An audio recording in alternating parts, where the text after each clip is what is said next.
নমস্কার, আমি Sayantan freaky Friday stories থেকে। আমাদের চ্যানেলের সমস্ত গল্প শুনতে এক্ষুনি সাবস্ক্রাইব করো আমাদের ইউটিউব চ্যানেলে। বেল আইকনে ক্লিক করতে ভুলো না সমস্ত গল্পের আপডেট এবং নোটিফিকেশন সবার আগে পাওয়ার জন্য। আজ তোমরা শুনবে সুলেখিকা দীপাঞ্জনা দাশের কলম থেকে একটি ভিন্ন স্বাদের ভয়ের গল্প, নিক্টোফোবিয়া। আজকের গল্প পাঠে রয়েছে আমি সায়ন্তন। শুনতে থাকো আমাদের ফ্রিকি ফ্রাইডে স্টোরিজের আজকের বিশেষ নিবেদন, সুলেখিকা দীপাঞ্জনা দাশের কলম থেকে নিক্টোফোবিয়া।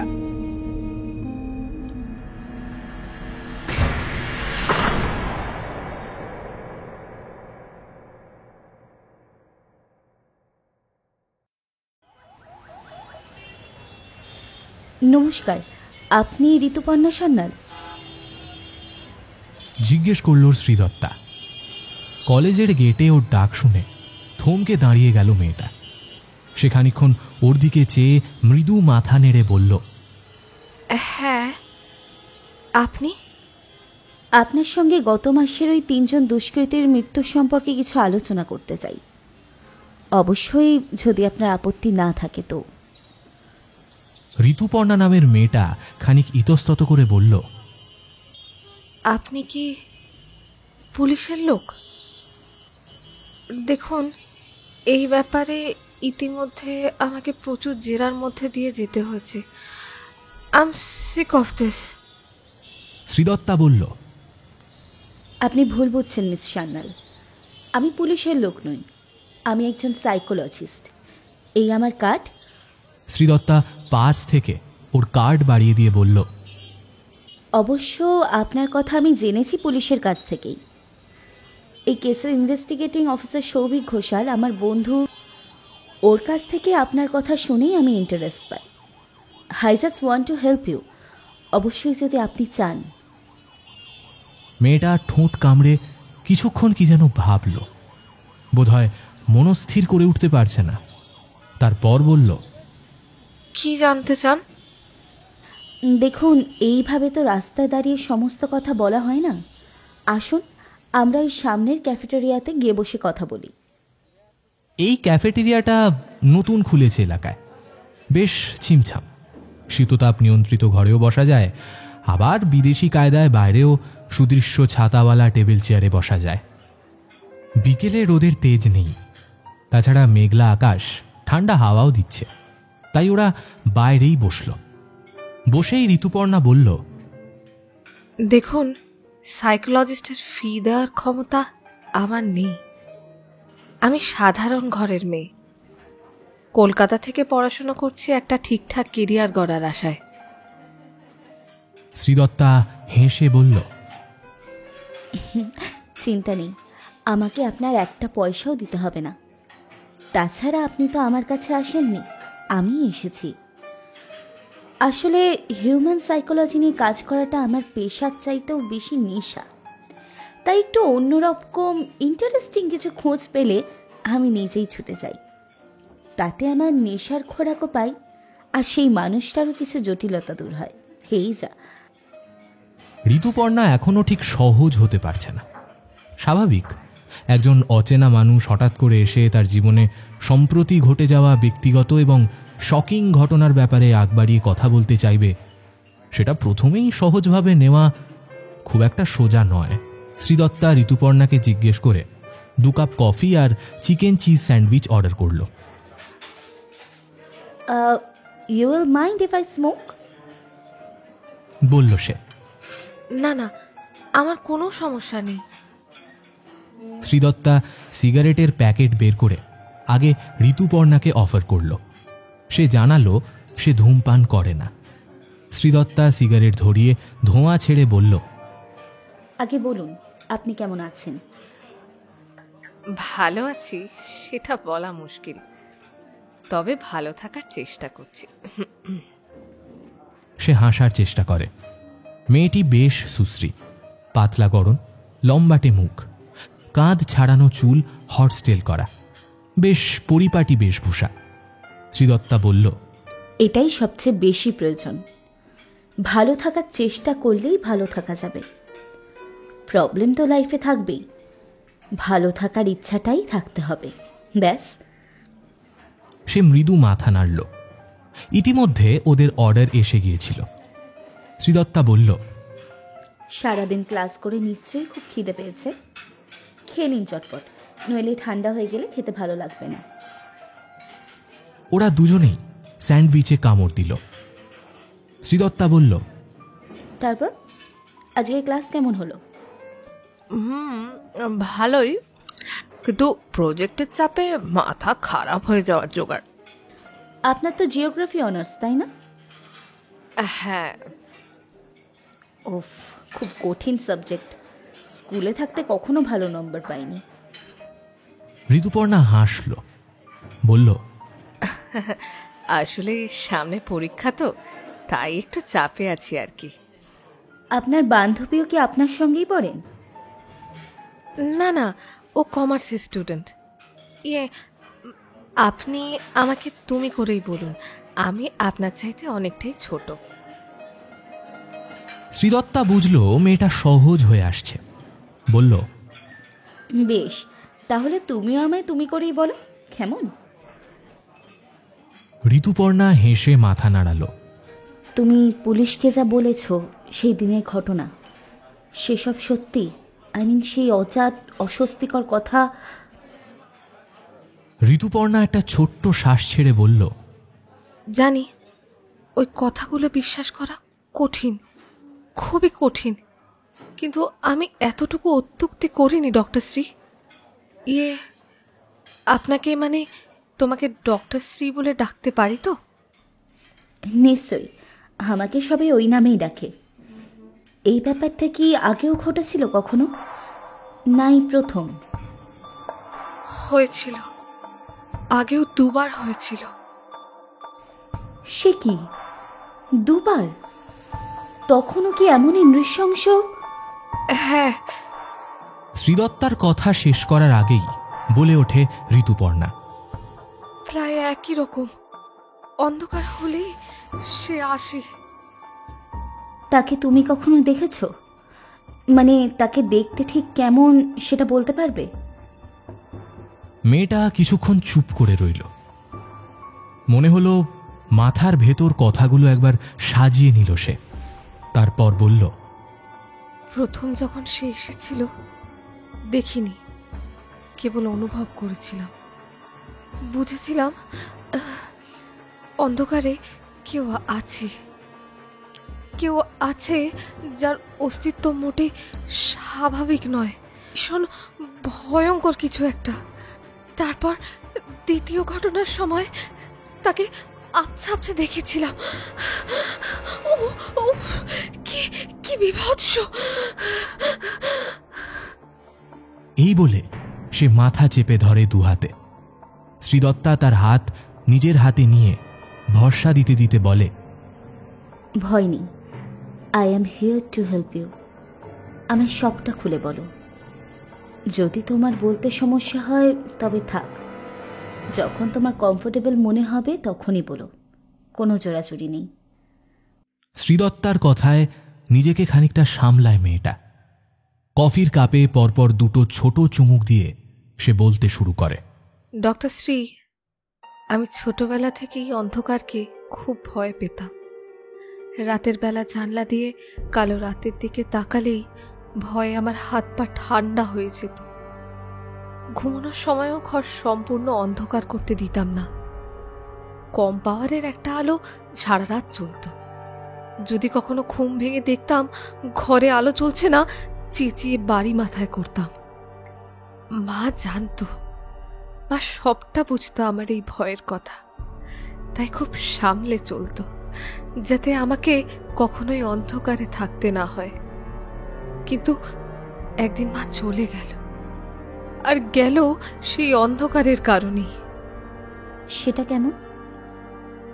তখন আমি ক্লাস 4-এ পড়ি। মায়ের কাছে পড়তে বসেছি সন্ধেবেলা। সেই সময় বাইরে ঝড় উঠল, কাল বৈশাখী।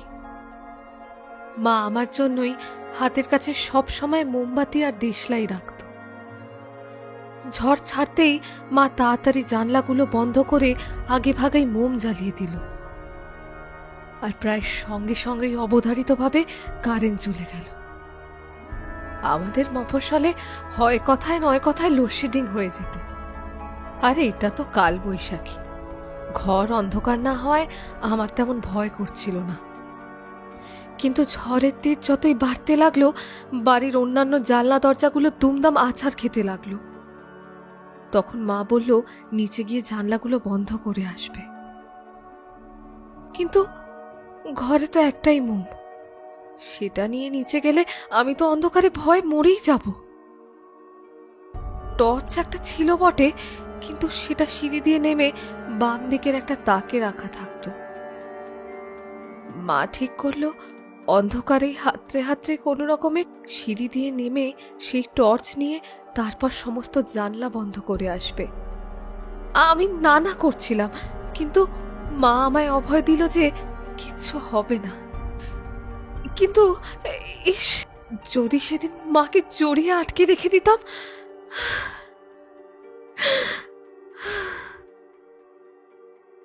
ঋতুপর্ণা দাঁত দিয়ে ঠোঁট চেপে আবেগ সামলাতে সচেষ্ট হয়। তারপর শ্রীদত্তা জিজ্ঞেস করে, মা অন্ধকারেই আন্দাজে পা ফেলে সিঁড়ি দিয়ে নামতে লাগলো। তখনই জানি না কেমন করে মা পা হড়কে সিঁড়ি দিয়ে গড়িয়ে পড়ে গেল। মায়ের চিৎকার শুনে আমি তাড়াতাড়ি ছুটে যেতে গিয়ে মোমবাতিটা উল্টে ফেলি। সারা বাড়ি তখন ঘন অন্ধকারে ডুবে যায়, আর আমি পাগলের মতো চিৎকার করতে থাকি। একে তো অন্ধকারের ভয়, তার উপর মায়ের আর কোনো সাড়া পাচ্ছিলাম না, মায়ের কাছে যেতেও পারছিলাম না। সেই সময় ভয়ে আমার এমনই অবস্থা হয় যে নিজে দেশলাই ঠুকে মোম জ্বালানোর মতো ক্ষমতাও ছিল না আমার। সেই বয়সে দেশলাই দিয়ে মোম জ্বালাতে পারতাম কিনা সেটা যদিও আমার এখন মনে নেই। আমি সেই জমাট কালোর মধ্যে গলা ফাটিয়ে চিৎকার করতে করতে ছুটোছুটি করছিলাম, যেন বেরিয়ে আসতে চাইছিলাম সেই আধারের পেট থেকে। তারপর চরম আতঙ্কে আমি বোধহয় অজ্ঞান হয়ে পড়ি, কারণ এরপরের কোনো ঘটনাই আমার মনে নেই। বাবা কখন ফিরেছিল আমি জানি না, তারপরে সবকিছুই আমি লোকের মুখে শুনেছি। তোমার বাবা বলেছেন তার পরের সব ঘটনা? না, বাবা বলেনি। আসলে সেদিনের পর থেকে বাবা আর কিছুই বলেনি, একেবারে চুপ মেরে গিয়েছিল। হয়তো বাবা এই পুরো ঘটনার জন্য আমাকেই দায়ী মনে করত। তুমি নিজেও কি তাই মনে করো, বা করতে কখনো? একটা অপরাধবোধ তো ছিলই। আমি যদি মাকে আলোটা নিয়ে যেতে দিতাম, মা আজও বেঁচে থাকতো।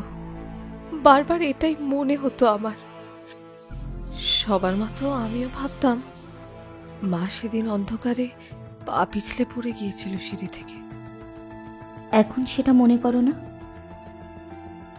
শ্রীদত্তা মনে মনে বেশ কৌতূহল অনুভব করে। না, বেশ দৃঢ়ভাবেই বলল ঋতুপর্ণা। পরে বুঝতে পেরেছিলাম সেই অপার্থিব অস্তিত্ব মাকে ঠেলে ফেলে দিয়েছিল, যে অন্ধকার হলেই হানা দেয়। সেদিন বুঝিনি, তার অস্তিত্ব টের পাইনি, দেখতেও পাইনি এমনকি, কিন্তু সে এসেছিল। অনেক বছর পর আমার হালকা হালকা মনে পড়ল সেদিন আমি একটা শব্দ শুনেছিলাম। শব্দ? কেমন শব্দ? শ্রীদত্তা জিজ্ঞেস করল। একটা চাপা হুম হুম শব্দ।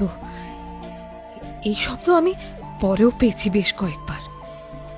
এমনকি যেদিনের ঘটনা আপনাকে আমার কাছে টেনে এনেছে সেদিনও শুনেছিলাম।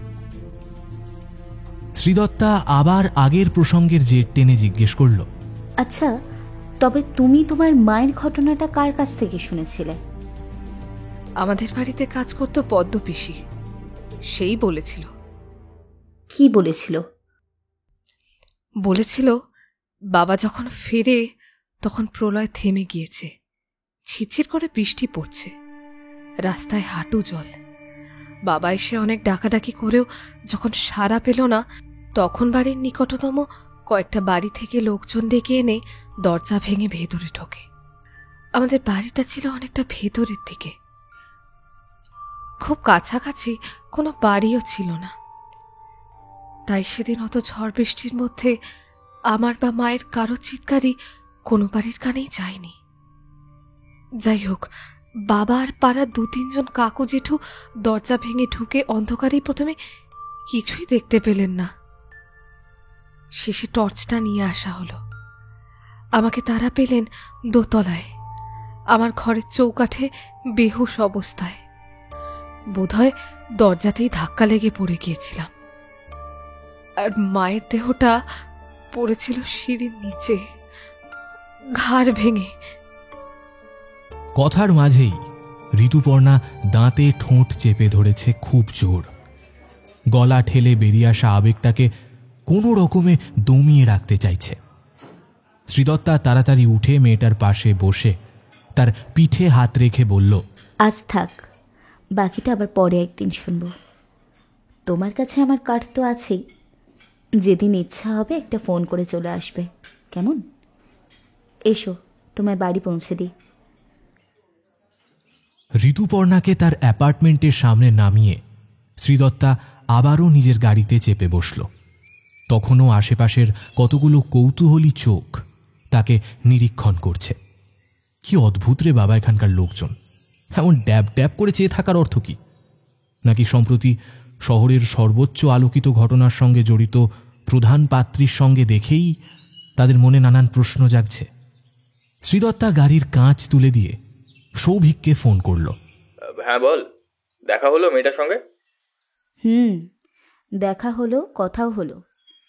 এইমাত্র ওকে বাড়িতে ছেড়ে এলাম। তা কি বুঝলি? মেয়েটার নিক্টোফোবিয়া আছে ছোট থেকেই। কি ফোবিয়া? নিক্টোফোবিয়া, অন্ধকারের ভয়। মানে এখনও সেটাই মনে হচ্ছে। আর মেয়েটার জীবনে অনেক ট্র্যাজিক ঘটনা আছে। যতদূর মনে হচ্ছে আনফর্চুনেটলি সব কটা খারাপ ঘটনার সঙ্গেই অন্ধকার ব্যাপারটা জড়িয়ে রয়েছে। সেই কারণে ওর মনে অন্ধকারের প্রতি ভয়টা গেঁথে রয়েছে। আর এই ব্যাপারটা নিয়ে কথা বললি? মানে এই রিসেন্ট কেসটা নিয়ে? না, এখনো অন্তত চাইনি। এই ভয়ের বীজ অনেক গভীরে, তাই সবটা গোড়া থেকে জানতে হবে, বুঝলি? ধীরে ধীরে এগোতে হবে, তাড়াহুড়ো করলে চলবে না এসব ব্যাপারে। বেশ, দেখ কি জানতে পারছিস তুই। বাট প্লিজ দিনের শেষে আমাকে এটা বিশ্বাস করতে বলিস না যে সত্যি সত্যি অন্ধকার হয়ে গেলে কোনো দানব আসে তার মূলোর মতো দাঁত আর কুলোর মতো পিঠ নিয়ে। সে হেসে বলল, হতেও তো পারি। There are many things in heaven and earth, Horatio. আমরা ক্ষুদ্র জীব, তার কতটুকুই বা জানি। হ্যাঁ, যেহেতুকে ক্ষুদ্র বলাই যায় তোর হাইটের জন্য, কিন্তু সেটা আমার 6 ফুট 2 ইঞ্চি চেহারার ক্ষেত্রে প্রযোজ্য নয় কিন্তু। হ্যাঁ, আচ্ছা যাক, এখন রাখছি। অন্য একটা কেস নিয়ে বেলেঘাটায় এসেছি, বুঝলি? আচ্ছা চ, রাখলাম।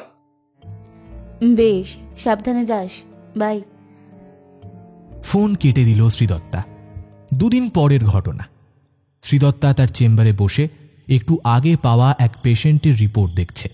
দিনের শেষ, রোগীটিও তখন বিদায় নিয়েছে মিনিট 10 হলো। সেই সময় তার রিসেপশনিস্ট ছেলেটি উজ্জ্বল এসে বলল 2 জন মেয়ে দেখা করতে এসেছে।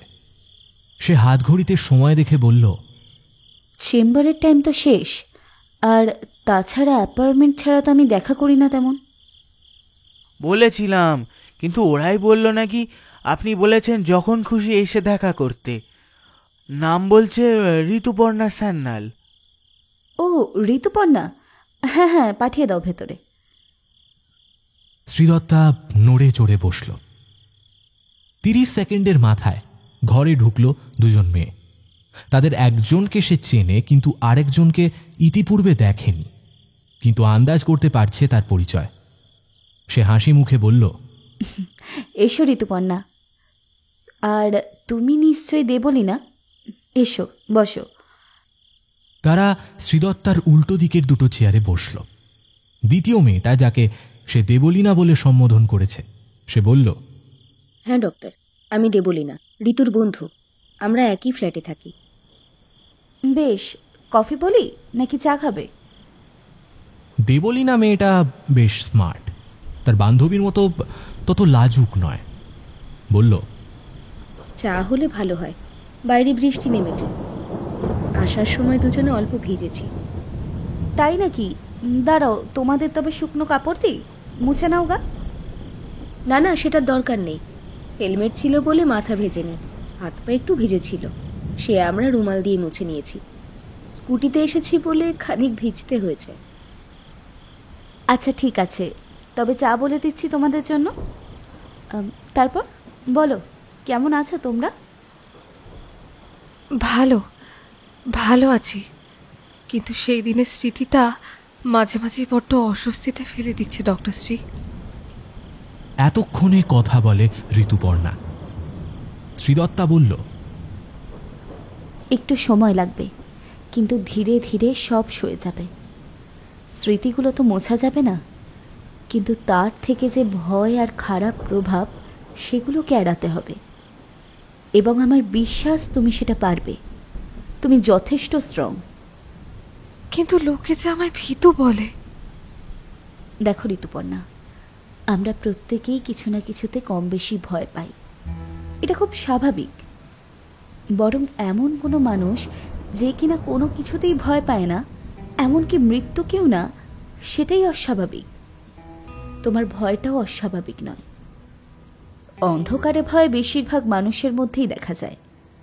কারো কারো ক্ষেত্রে ভয়টা স্বাভাবিকের থেকে একটু বেশি হয়, তখন সেটা ফোবিয়ার পর্যায়ে চলে যায়, যেটা তোমার ক্ষেত্রে হয়েছে, নিক্টোফোবিয়া। আমি ইন্টারনেট থেকে জেনে এটাই বলেছিলাম ওকে। কথাটা বলল দেবলীনা। শ্রীদত্তা তার সিগারেটের প্যাকেটটা দেবলীনার দিকে বাড়িয়ে দিল। সে আনমনি একটা তুলে নিয়ে ঠোঁটে ঝোলালো। তারপরেই কিছু মনে হতে বলল, how do you know that I smoke? ও, ঋতু বলেছে না? না, আমি আন্দাজ করেছি। সেদিন ক্যাফেতে বসে আমি ঋতুকে অফার করেছিলাম, কিন্তু ও নেয়নি, কারণ সে স্মোক করে না। আমি নিজে সিগারেট ধরিয়েছিলাম। সাধারণত যারা নন স্মোকার, তাদের সামনে সিগারেট খেলে তাদের অস্বস্তি হয়। বেশিরভাগ সময় নাকটা একটু কুঁচকে রাখে, হাত দিয়ে ধোঁয়া সরিয়ে দেয়। কিন্তু সেদিন ঋতুপর্ণাকে একবারও তেমনটা করতে দেখিনি। যতক্ষণ আমার হাতে সিগারেট জ্বলছে, সে সম্পূর্ণভাবেই স্বাভাবিক ছিল। তা থেকেই আমার ধারণা হয়েছিল ওর প্যাসিভ স্মোক করার অভ্যেস আছে। আর ও তোমার সঙ্গে ফ্ল্যাট শেয়ার করে থাকে, তাই খুব সম্ভব তুমি স্মোক করো। সেই থেকেই ঋতু অভ্যস্ত হয়ে গেছে। ততক্ষণে চা চলে এসেছে। দেবলীনা হেসে বলল,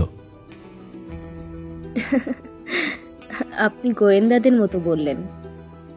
আমাদের প্রফেশনে একটু আধটু গোয়েন্দাগিরি করতে হয় আর কি, নইলে পেশেন্টের মনের ভেতর ঢোকা যায় না। দেবলীনা তার বয়েজ কাট চুলে একবার হাত বুলিয়ে বলল, আমরা আমাদের ফ্ল্যাটটা ছেড়ে দিচ্ছি, অন্য জায়গায় শিফট করে যাচ্ছি। তা বেশ, কিন্তু কেন? আমাদের ফ্ল্যাটের মালিক আমাদের আর রাখতে চাইছেন না। এমনিতেই ওখানকার লোকের আমাদের একসঙ্গে থাকা নিয়ে আপত্তি ছিল। এমনকি গত মাসের ঘটনাটার মূলেও ছিল ওই একই অসন্তোষ। ওরা আমাদের তাড়ানোর জন্য, অন্তত আমাদের মধ্যে একজনকে তাড়ানোর জন্য উঠে পড়ে লেগেছিল। কিন্তু কেন? ওরা চাইতো না আমরা দুজনে একসঙ্গে থাকি। এটা কেমন কথা? দুজন বান্ধবী ফ্ল্যাট শেয়ার করে থাকছে, তাতে লোকের... ওয়েট, আর ইউ... ইয়েস, দেবলীনার চোয়াল শক্ত হয়। We are not just friends, we are in relationship, we are in love each other. এই বলে সে ঋতুপর্ণার দিকে তাকালো। সে তো ভালো কথা, তাতে অন্য লোকের এত সমস্যা কিসের? শ্রীদত্তা বলল। এবার ঋতুপর্ণা বলল, শহরটাকে ওপর থেকে যতই মডার্ন লাগুক না কেন ডক্টর শ্রী, ভেতরে ভেতরে কোড়ামিটা ভরপুর। তাই এখনো কোনো মেয়ে যদি নিজের পছন্দের মতো জামা পরে, তার চরিত্র নিয়ে কথা বলতে কেউ দ্বিধাবোধ করে না। আর তাই এখনো এখানে সমকামী তাকে রোগ বলেই ধরে নেয়, সোসাইটিতে রাখতে চায় না। সেদিন আমাদের ওপর যে অ্যাটাকটা হয়েছিল সেটা এই কারণেই। তারা একটা লেসবিয়ান কাপলকে থাকতে দিতে চায় না। What nonsense! শ্রীদত্তা চরম বিরক্তি নিয়ে বলে ওঠে, এই 2023-24 সালেও এতখানি সেকেলে ভাবনা চিন্তা মানুষের! ছি! খানিকক্ষণ দুপক্ষই চুপচাপ। তারপর শ্রীদত্তা বলল, আচ্ছা ঋতুপর্ণা, সেদিন ঠিক কি হয়েছিল আমায় বলো তো। ধীরে সুস্থে বলো, কোনো তাড়া নেই, কিন্তু কিচ্ছু লুকিও না। ইটস মাই রিকোয়েস্ট, নইলে তোমাকে আমি হেল্প করতে পারবো না। এবার দেবলীনার দিকে চেয়ে বলল, ও যদি কিছু মিস করে যায় বা বলতে ভুলে যায়, তবে সেটা তুমি আমায় বলে দিও প্লিজ। আমার সবটা জানা খুব দরকার। শ্রীদত্তার কথার উত্তরে দুজনেই মাথা নাড়ল। তারপর ঋতুপর্ণা শ্বাস টেনে বলতে শুরু করল, যখন আমাদের আশেপাশের লোকেরা জানতে পারল যে আমরা শুধুমাত্র বন্ধু নই, একটা রিলেশনে রয়েছি, তখন থেকেই তারা আমাদের দিকে বাঁকা নজরে তাকাতে শুরু করে। কেউ কেউ তো আড়াল থেকে হাসত। ব্যাপারটা তখন তেমন গায়ে মাখিনি। লেসবিয়ান বা গে কাপলকে এখনো সমাজ ঠিক স্বাভাবিকভাবে খোলা মনে গ্রহণ করতে পারে না। এইসব তো একটু সহ্য করতেই হবে। তারপর একদিন সোসাইটির ম্যানেজার এসে বললেন, এখানে সব নোংরামি চলবে না, হয় দুজনকেই চলে যেতে হবে, না হলে যে কোনো একজনকে। ভাবুন ডক্টর শ্রী, কাউকে ভালোবাসা নাকি নোংরামি। যাই হোক, আমরা তো কোনো ফ্ল্যাট ছাড়িনি, শক্তভাবে প্রতিবাদ করেছি ব্যাপারটার। তারপর গোটা জিনিসটা বাড়াবাড়ির দিকে যেতে লাগলো। লোকে ঠাড়ে ঠাড়ে কথা শোনাতো। অসহ্য হতে শুরু করলো যখন পাড়ার মস্তান গোছের ছেলেগুলো নোংরা নোংরা মন্তব্য করত আর দাঁত বের করে কুৎসিত হাসি হাসত। তাও দাঁতে দাঁত চেপেছিলাম। কারোর সঙ্গে ঝামেলায় জড়াইনি, খারাপ ব্যবহারও করিনি। কিন্তু একদিন কি হলো, সেই পাড়ার মস্তানটায় ছেলেগুলোর কয়েকজনকে সঙ্গে নিয়ে ম্যানেজার আমাদের খুব শাসালো। যা নয় তাই বলে আমাদের অপমান করলো। আমি ঝগড়া বিবাদ করতে পারি না। আমি এক কোণে দাঁড়িয়ে শুধু কাঁদছিলাম। দেবলীনা চুপ করে থাকতে পারিনি। সেও সেদিন শুনিয়ে দিয়েছিল অনেক কিছু। মানে বেশ বড়সড় ঝামেলা হয়ে গিয়েছিল সেদিন। শেষে দেবলীনা পুলিশে ফোন করতে উদ্যত হতেই ওরা আস্তে আস্তে কেটে পড়ল। কিন্তু যাওয়ার আগের ওই গুন্ডাগুলোর একজন আমাদের নাকের সামনে তুড়ি বাজিয়ে বলে গেল, এই শোধ কিন্তু আমি তুলবো মামনি, মাথায় রেখো। ভালো কথায় তো শুনলে না, এখন যা হবে তার জন্য তৈরি থেকো। এটা ভদ্রলোকেদের পাড়া, এখানে না মেয়েতে মেয়েতে ওসব লুল্লুড়ি পড়া চলবে না। এমন হাল করবো না যে এই মুখ নিয়ে ঘরের বাইরে বেরোতে পারবে না, বুঝছো? আমরা ভয় পেয়ে গেছিলাম। লোকগুলো মোটেই সুবিধার নয়, যথেষ্ট ডেঞ্জারাস। কয়েকবার দেবলীনাকে বলেছিলাম যে চল আমরা চলেই যাই, কি দরকার ঝামেলা করে। কিন্তু ও খুব জেদি। বলল, কেন? আমরা কি কোনো অন্যায় করেছি? অনৈতিক বা বেআইনি কিছু করেছি? দেশের আইন যেটা সমর্থন করছে সেটা নিয়ে আমরা ভয় পাবো কেন? পালাবো কেন? তাই থেকে গেলাম ওখানেই। কয়েকদিন সব ঠিকঠাক, কেউ কোনো ঝামেলা করেনি, কিচ্ছু বলেনি। ভাবলাম ওরা নিজেদের ভুল বুঝতে পেরেছে। এতদিন মাথা নিচু করেছিলাম বলে মাথায় চড়ে বসেছিল। যেদিন ফোঁস করতে দেখেছে তখনই পিছু হটেছে। সেদিন ছিল বৃহস্পতিবার। আমাদের একটা বন্ধুর বার্থডে পার্টি ছিল। সেখান থেকেই ফিরছিলাম আমি আর দেবলীনা। সেদিনও বেশ বৃষ্টি হচ্ছিল। একটা ছোটখাটো ঝড়ও বোধহয় হয়েছিল বৃষ্টির আগে। আমাদের ক্যাবটা যখন আমাদের নামিয়ে দিয়ে চলে গেল তখন সোসাইটির আশেপাশে কেউ ছিল না। ওই বৃষ্টির মধ্যে কেউ থাকবেই বা কেন? গেট দিয়ে ঢুকে আমরা লিফটের দিকে এগোতেই হঠাৎ কারা যেন আমাদের পিছন থেকে ঝাপটে ধরল। মুখ চেপে ধরেছিল বলে শব্দ করতেও পারছিলাম না। কি ভীষণ জোর লোকগুলোর গায়ে, আমরা একটু বাধা দিতে পারিনি। ওরা আমাদের তুলে ওই বিল্ডিংয়েরই একটা ঘরে নিয়ে গেল। ঘরটা কিছুটা স্টোর রুম টাইপের, অনেক জিনিসপত্র থাকে, কিন্তু সেই ঘরে তখন আলো ছিল না। বাইরে থেকে কিছুটা আলো পড়ছিল ভেতরে। সেই ঘরে এনে লোকগুলো প্রায় আমাদের আছড়ে ফেললো মাটিতে। দুজনেই খুব ব্যথা পেয়েছিলাম। দেখি ওরা মোট 4 জন, তাদের 2 জন আমাদের তুলে এনেছিল। বাকি 2 জনের হাতে একটা করে কাচের বোতল উঁচিয়ে রেখেছে। একটা ঝাঁঝালো গন্ধ পাচ্ছিলাম। লোকগুলোর মুখে কাপড় পেঁচানো ছিল। আমি ওই আধো অন্ধকারেও বুঝলাম এরা সেই গুন্ডা ছেলেগুলো যারা দিন কয়েক আগে আমাদের শাসিয়ে দিয়ে গিয়েছিল। আমরা বেশ ভালো করে বুঝতে পারছিলাম আমরা কি ভয়ানক বিপদগ্রস্ত অবস্থায়। ওরা দরজা বন্ধ করতেই ঘরটা অন্ধকারে ডুবে গেল। এতক্ষণ আমি কোনো মতে সাহসে ভর করে চুপ ছিলাম, কিন্তু ঘর অন্ধকার হতেই আমার সেই আতঙ্কটা বুকে চেপে বসলো। আমি চিৎকার করতে শুরু করলাম, লাইটটা জ্বালা, কিছুই তো দেখতে পাচ্ছি না মা। তখন আরেকজন বলল, এ কি রে বাড়া, লাইটটা খারাপ দেখছি, জ্বলছে না তো। এদিকে আমার তখন ভয়ের চোটে শ্বাসকষ্ট শুরু হয়ে গিয়েছিল। তরতর করে ঘামছি আমি। সেই সময় একটা শব্দ শুনতে পেলাম আমি। সেই রকম শব্দ স্পষ্ট বুঝলাম সে এসে গেছে। তারপর আর কিছু মনে নেই আমার। শ্রীদত্তা তাকালো দেবলীনার দিকে, জিজ্ঞেস করল, এতদূর পর্যন্ত তোমারও কি একই মতামত? এইরকমই ঘটেছিল? সে ঘাড় হেলিয়ে বলল, হ্যাঁ ডক্টর শ্রী, ঠিক এটাই ঘটেছিল। বেশ, তবে তারপর থেকে তোমার মুখেই শুনতে চাই, কারণ ঋতুপর্ণা তখন সংজ্ঞাহীন ছিল। দেবলীনা একটু নড়ে চড়ে বসল, ছোট্ট গলা খাঁকারি দিয়ে প্রস্তুত করে নিল নিজেকে। তারপর বলা শুরু করল।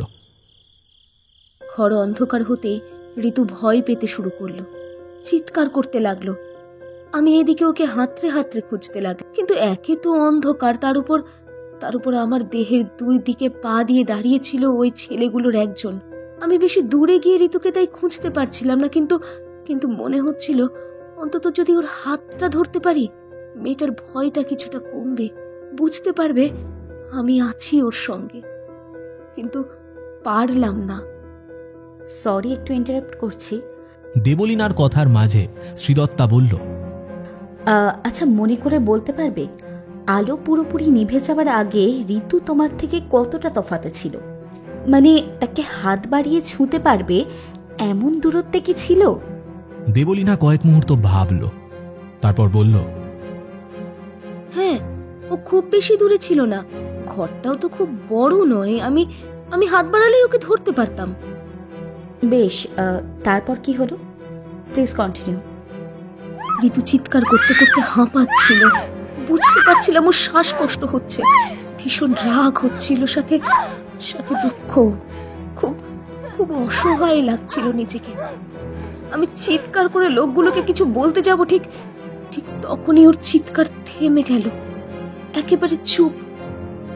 আমি খুব ভয় পেয়ে গিয়েছিলাম, ভাবলাম অজ্ঞান হয়ে গেছে, না ওই গুন্ডাগুলো ওর কোনো ক্ষতি করে দিল। কয়েক সেকেন্ড পর একটা কেমন যেন শব্দ পেলাম, ঘর ঘরে গলার শব্দ, যেন কোনো কুকুর জাতীয় কোনো জন্তু রাগে গজরাচ্ছে। তখন ওই লোকগুলোর একজন বলে উঠল, ওই আরেকটা মেয়ে কোথায় গেল? আর এক্ষুনি তো চেঁচিয়ে কানের পোকা বের করে দিচ্ছিল, হ্যাঁ?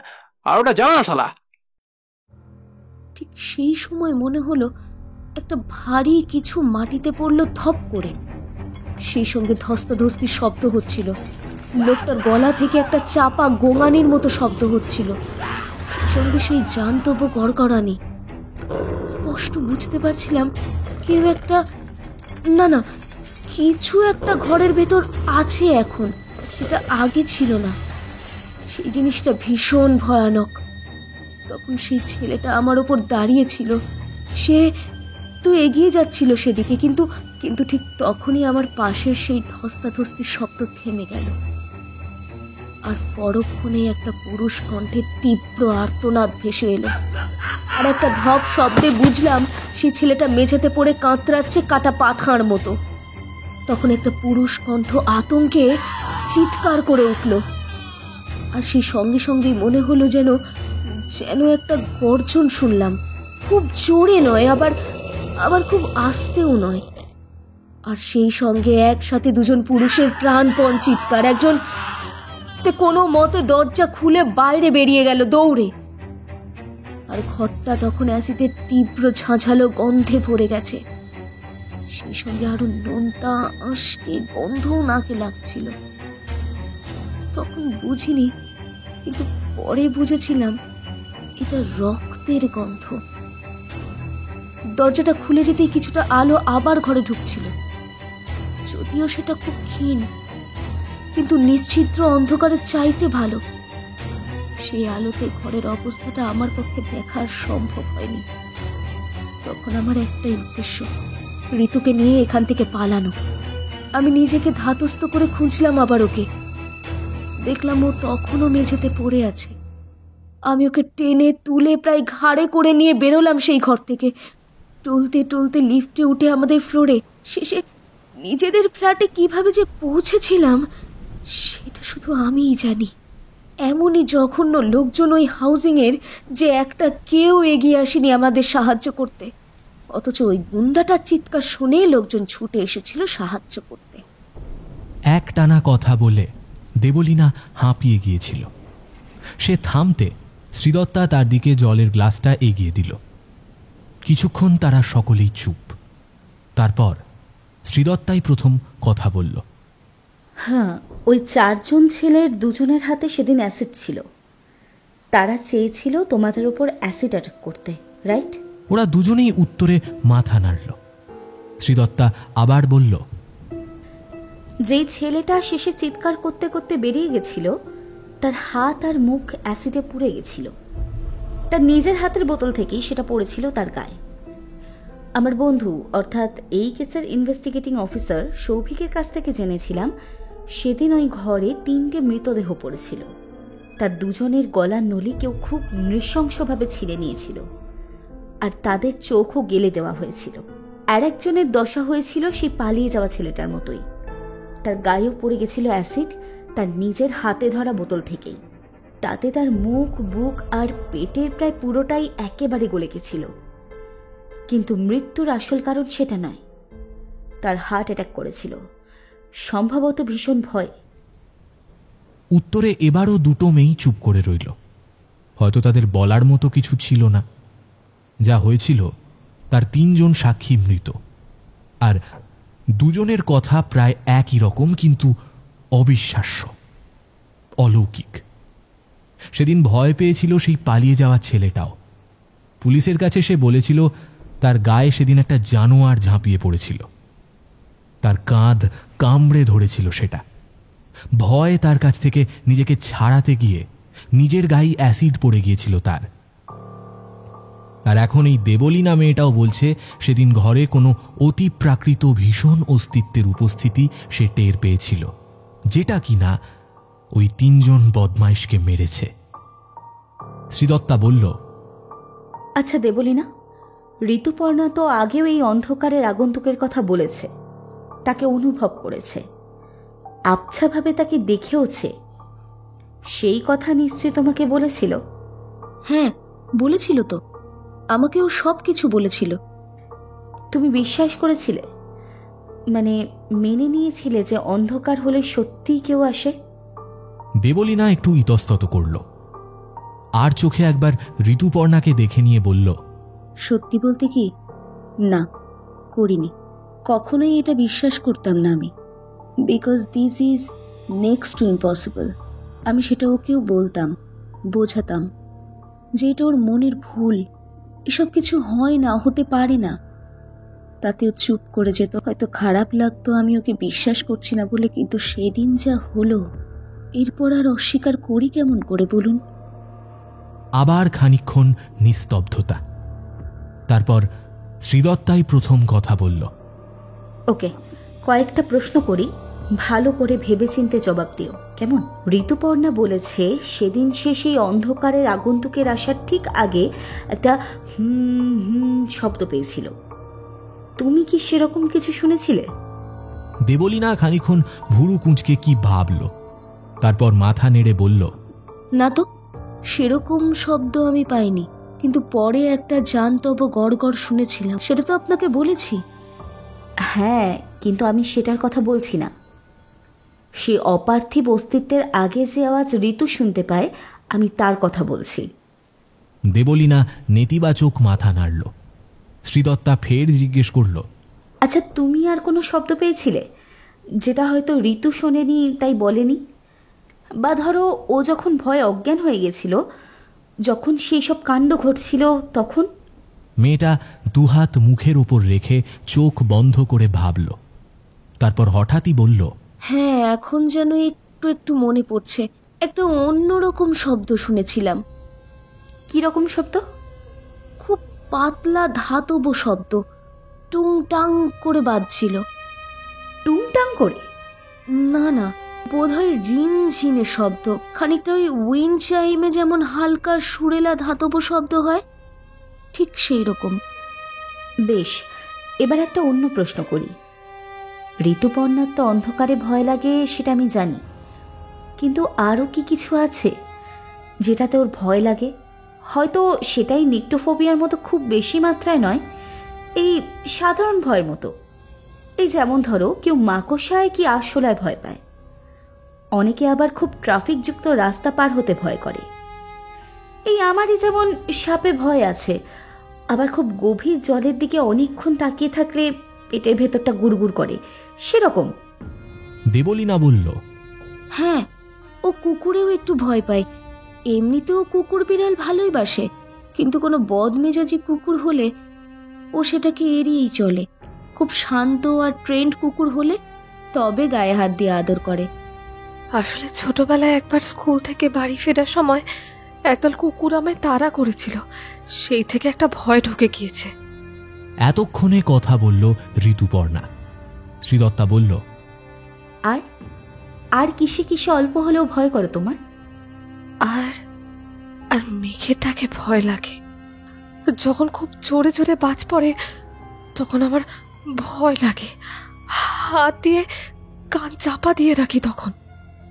বেশ, আপাতত এইটুকুতেই হবে আজকের মতো। গোটা ব্যাপারটা নিয়ে একটু ভাবতে হবে আমায়। তোমরা আজ তাহলে এসো, সাবধানে বাড়ি যাও। যদি আমার আর কিছু জানতে হয় আমি ফোন করব, কেমন? Hope you will not mind. Rituparna উত্তরে বলল, না না ডক্টর শ্রী, আপনার যখন মনে হবে যা জানার হবে আমায় ফোন করবেন। দেখুন, আমরা জানি ওই 3 জনের খুনের ব্যাপারে আমরা দুজনই প্রাইম সাসপেক্ট, কিন্তু আমাদের পক্ষে 4 জন বলশালী পুরুষকে ওভাবে খুন করা অসম্ভব। তাই আমাদের ইনোসেন্স প্রমাণ করার জন্য আপনাকে দরকার। নিশ্চয়ই, সাবধানে যেও। ওরা চলে যাচ্ছিল। প্রায় দরজার কাছে যখন, তখন একেবারে অপ্রত্যাশিতভাবে শ্রীদত্তা বলল, ঋতু, তোমার গলায় হারটা তো দারুণ স্টাইলিশ, কোথায় কিনেছো? মেয়েদেরকে সাজগোজ গয়নাগাটির কথা জিজ্ঞেস করলে তারা খুব খুশি হয়ে ওঠে নিজের অজান্তেই। ঋতুপর্ণার ক্ষেত্রেও তার অন্যথা হলো না। এতক্ষণের মেঘ কেটে গিয়ে তার মুখটা উজ্জ্বল হয়ে উঠল। সে হেসে বলল, এটা এটা আমায় ও দিয়েছে। চোখের ইশারায় দেবলীনার দিকে দেখালো সে। আমার বার্থডে গিফট। সেই রাতে ঘুম আসেনি শ্রীদত্তার চোখে। প্রায় পুরো রাতটাই সিলিংয়ের দিকে তাকিয়ে সমস্ত ঘটনার টুকরোগুলো একে একে জোড়া লাগাচ্ছিল, যেন একটা বড় আকারের জিগস পাজল। এরই মাঝে একটা গোটা প্যাকেট সিগারেট ফুঁকে গেছে। ভোরের আলো ফোটার সঙ্গেই মনে হলো পাজলটা প্রায় পুরোটাই সে সাজিয়ে এনেছে, তবে এখনো একটা বড় টুকরো মিসিং। সেটা খুঁজে পেলেই ছবিটা সম্পূর্ণ হয়ে যাবে। বিছানা থেকে উঠে আড়মোড়া ভেঙে কফি করতে গেল। আরও 1.5 ঘন্টা পর সৌভিককে ফোন করবে। ও তখন মর্নিং ওয়াকে বেরোবে। সেই মতো সে ফোন করল সৌভিককে।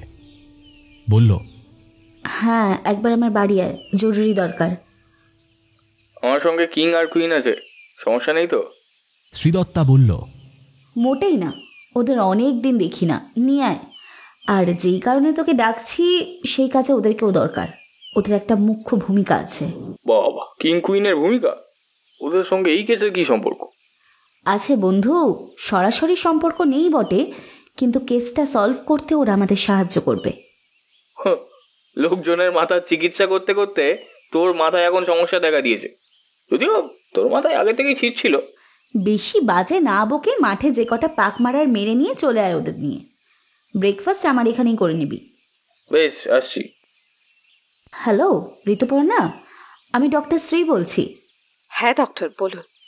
এখন কথা বলা যাবে কিছুক্ষণ? কয়েকটা ব্যাপারে জিজ্ঞেস করার ছিল তোমাকে। হ্যাঁ, আজ কলেজ যাইনি, আমি আসলে জিনিসপত্র গোছগাছ করছিলাম শিফটিংয়ের জন্য। বলুন ডক্টর শ্রী, কি জানতে চাইছেন?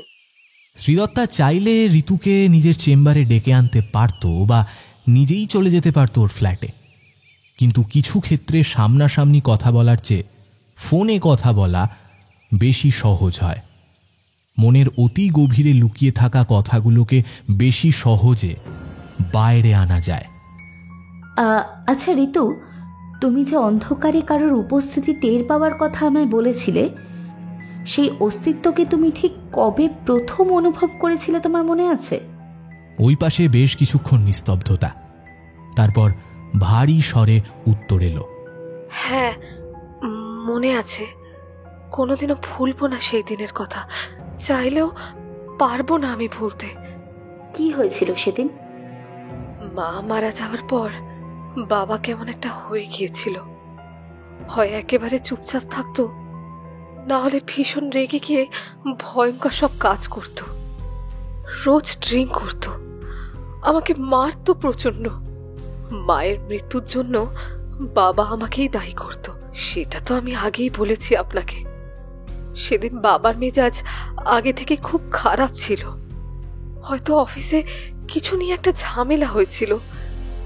সেই সময় আমার জীবনে একাকিত্বের সঙ্গী হিসেবে একটা খরগোশ পুষেছিলাম আমি। ছোট্ট তুলোর বলের মতো নরম একটা খরগোশ, সারাক্ষণ আমার সঙ্গেই থাকতো। কিন্তু জানেন, খুব চঞ্চল ছিল আর একটু হ্যাংলাও ছিল। বাবা অফিস থেকে ফিরে একটা হুইস্কির বোতল, গ্লাস আর বরফ সাজিয়ে বসেছিল টেবিলে। সঙ্গে ছিল কিছু স্যালাড চাট হিসেবে, গাজর, শসা, টমেটো, পেঁয়াজ বাদে বাকি সবটাই আমার খরগোশটার খুব প্রিয় ছিল, বিশেষ করে গাজর আর শসা। সেই গন্ধে গন্ধেই কখন যেন সে গিয়ে হাজির হয়েছিল সেই ঘরে। আমি না খেয়াল করিনি, আমি নিজের ঘরে বসে পড়াশোনা করছিলাম। সেই সময় শুনি ঝনঝন করে কিছু একটা পড়ে গিয়ে ভেঙে যাওয়ার শব্দ।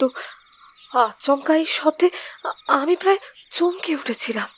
বাবা চিৎকার করে বিশ্রী একটা গালি দিয়ে উঠল।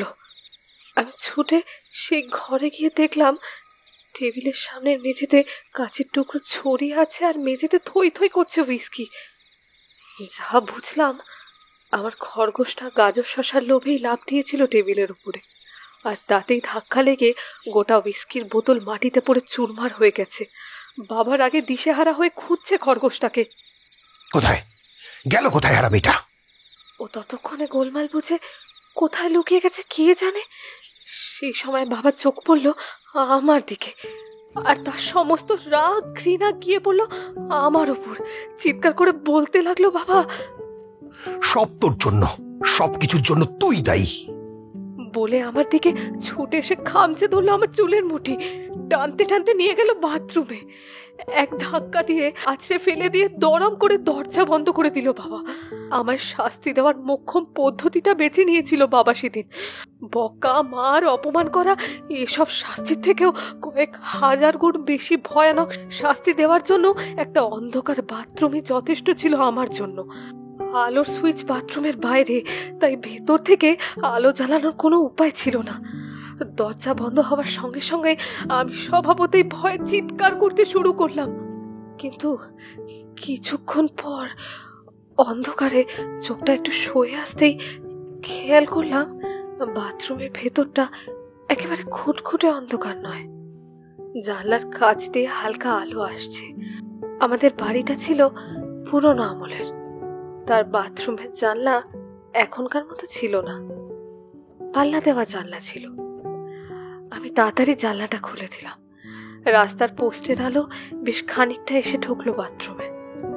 আমার ভয়টা কাটলো অনেকটাই, কিন্তু দুটো শব্দে আমার আবার আতঙ্কটা বাড়তে শুরু করলো। প্রথমত মেঘের গর্জন, ঘন ঘন বাজ পড়ছিল বাইরে। দ্বিতীয়ত বাবার গলা পাচ্ছিলাম। দাঁড়া দাঁড়া বলছি, হারামির বাচ্চা, আজ তোকে শেষ করে ফেলবো। সঙ্গে সঙ্গে কিছু একটা ধাতব জিনিস পড়ে যাওয়ার শব্দ। বুঝলাম বাবা আমার প্রিয় খরগোশটাকে মারতে চাইছে, আর ছোট্ট জীবটা হয়তো প্রাণ ভয়ে পালাতে গিয়ে কিছু একটা উল্টে ফেলেছে, কিংবা কিংবা বাবাই ওকে আঘাত করার জন্য কিছু ছুঁড়ে মেরেছে। আমি ভয়ে দরজা পিটতে লাগলাম, চেঁচিয়ে বলতে লাগলাম, বাবা, বাবা, ওকে কিছু করো না, ছেড়ে দাও, ও ছোট, ও কিচ্ছু বোঝে না, তুমি আমাকে মারো, সব দোষ আমার, কিন্তু ওকে মেরো না বাবা, ওকে মেরো না, ছেড়ে দাও ওকে। ঠিক এমন সময় আমাকে সাহস জোগানোর শেষ ভরসাটা, অর্থাৎ পোস্টের আলোটা ধপ করে নিভে গেল, ফেললো সেটি। ভয়ে আমার গলা বুঝে এলো তখন। এতক্ষণ ধরে যে চেঁচামেচি কান্নাকাটি করছিলাম, এখন চারদিকে ঘন অন্ধকারে ডুবে যেতে সেটাও আর করতে পারছিলাম না। একটা তীব্র আতঙ্ক আমার গলাটা যেন চেপে ধরছিল। দরদর করে ঘামতে লাগলাম আমি। হৃৎপিণ্ড এত জোরে জোরে পাঁজরে ধাক্কা মারতে লাগলো যেন এক্ষুনি সেটা ফেটে যাবে বেলুনের মতো। ঠিক সেই সময় আমি শুনতে পেলাম সেই শব্দ। তারপরে সঙ্গে সঙ্গে মনে হলো কিছু একটা আছে আমারই কাছাকাছি, যেটা ভালো নয়, ভয়ঙ্কর কিছু একটা মনে হলো। সে চলে ফিরে ঘুরে বেড়াচ্ছে সারা ঘর জুড়ে। তখন বেশ ক্ষীণভাবেই আমি শুনলাম বাইরে বাবা অস্পষ্ট কোকিয়ে উঠল, যেন ব্যথা পেয়েছে। আমার ভয়টা আরো চেপে বসলো বুকের উপর। বাবার মুখে আবার শুনতে পেলাম, পেয়েছি পেয়েছি, এবার যাবি কোথায়? পিষে মেরে ফেলবো শয়তানের বাচ্চা। বুঝলাম বাবা আমার ছোট্ট সোনাটাকে ধরে ফেলেছে। এবার বাবা মেরে ফেলবে। ও ছাড়া যে আমার আপনার কেউ নেই। এমন সময় ঘরের ভেতরের উপস্থিত সেই ভয়ঙ্কর জিনিসটা এক ধাক্কায় দরজা ভেঙে ফেললো। কি অসম্ভব জোর তার গায়ে! তারপর বেরিয়ে গেল বাইরে। এরপর কিছু মনে করতে পারি না। আমি জ্ঞান হারিয়ে ফেলেছিলাম। জ্ঞান ফিরেছিল অনেক পরে। তখন দেখে আমি পদ্মপিসির কোলে মাথা রেখে শুয়ে আছি। তিনি কাঁদছেন, আর আমার খরগোশটা, আমার ছোট্ট সোনা, আমার গাল চেটে আদর করে দিচ্ছে। ওকে জ্যান্ত দেখে আমার কি যে আনন্দ হলো, কিন্তু সেই আনন্দ আমার স্থায়ী হলো না বেশিক্ষণ।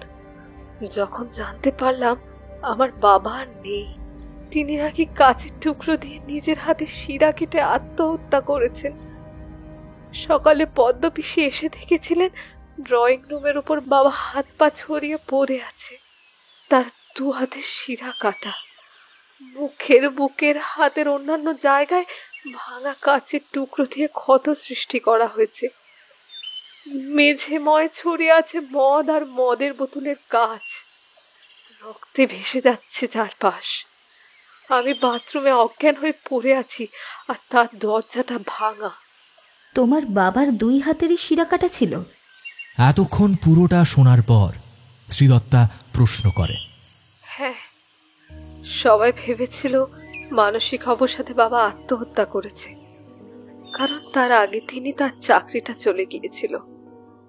সেই কারণেই বাবার মেজাজটা অতিরিক্ত খারাপ ছিল।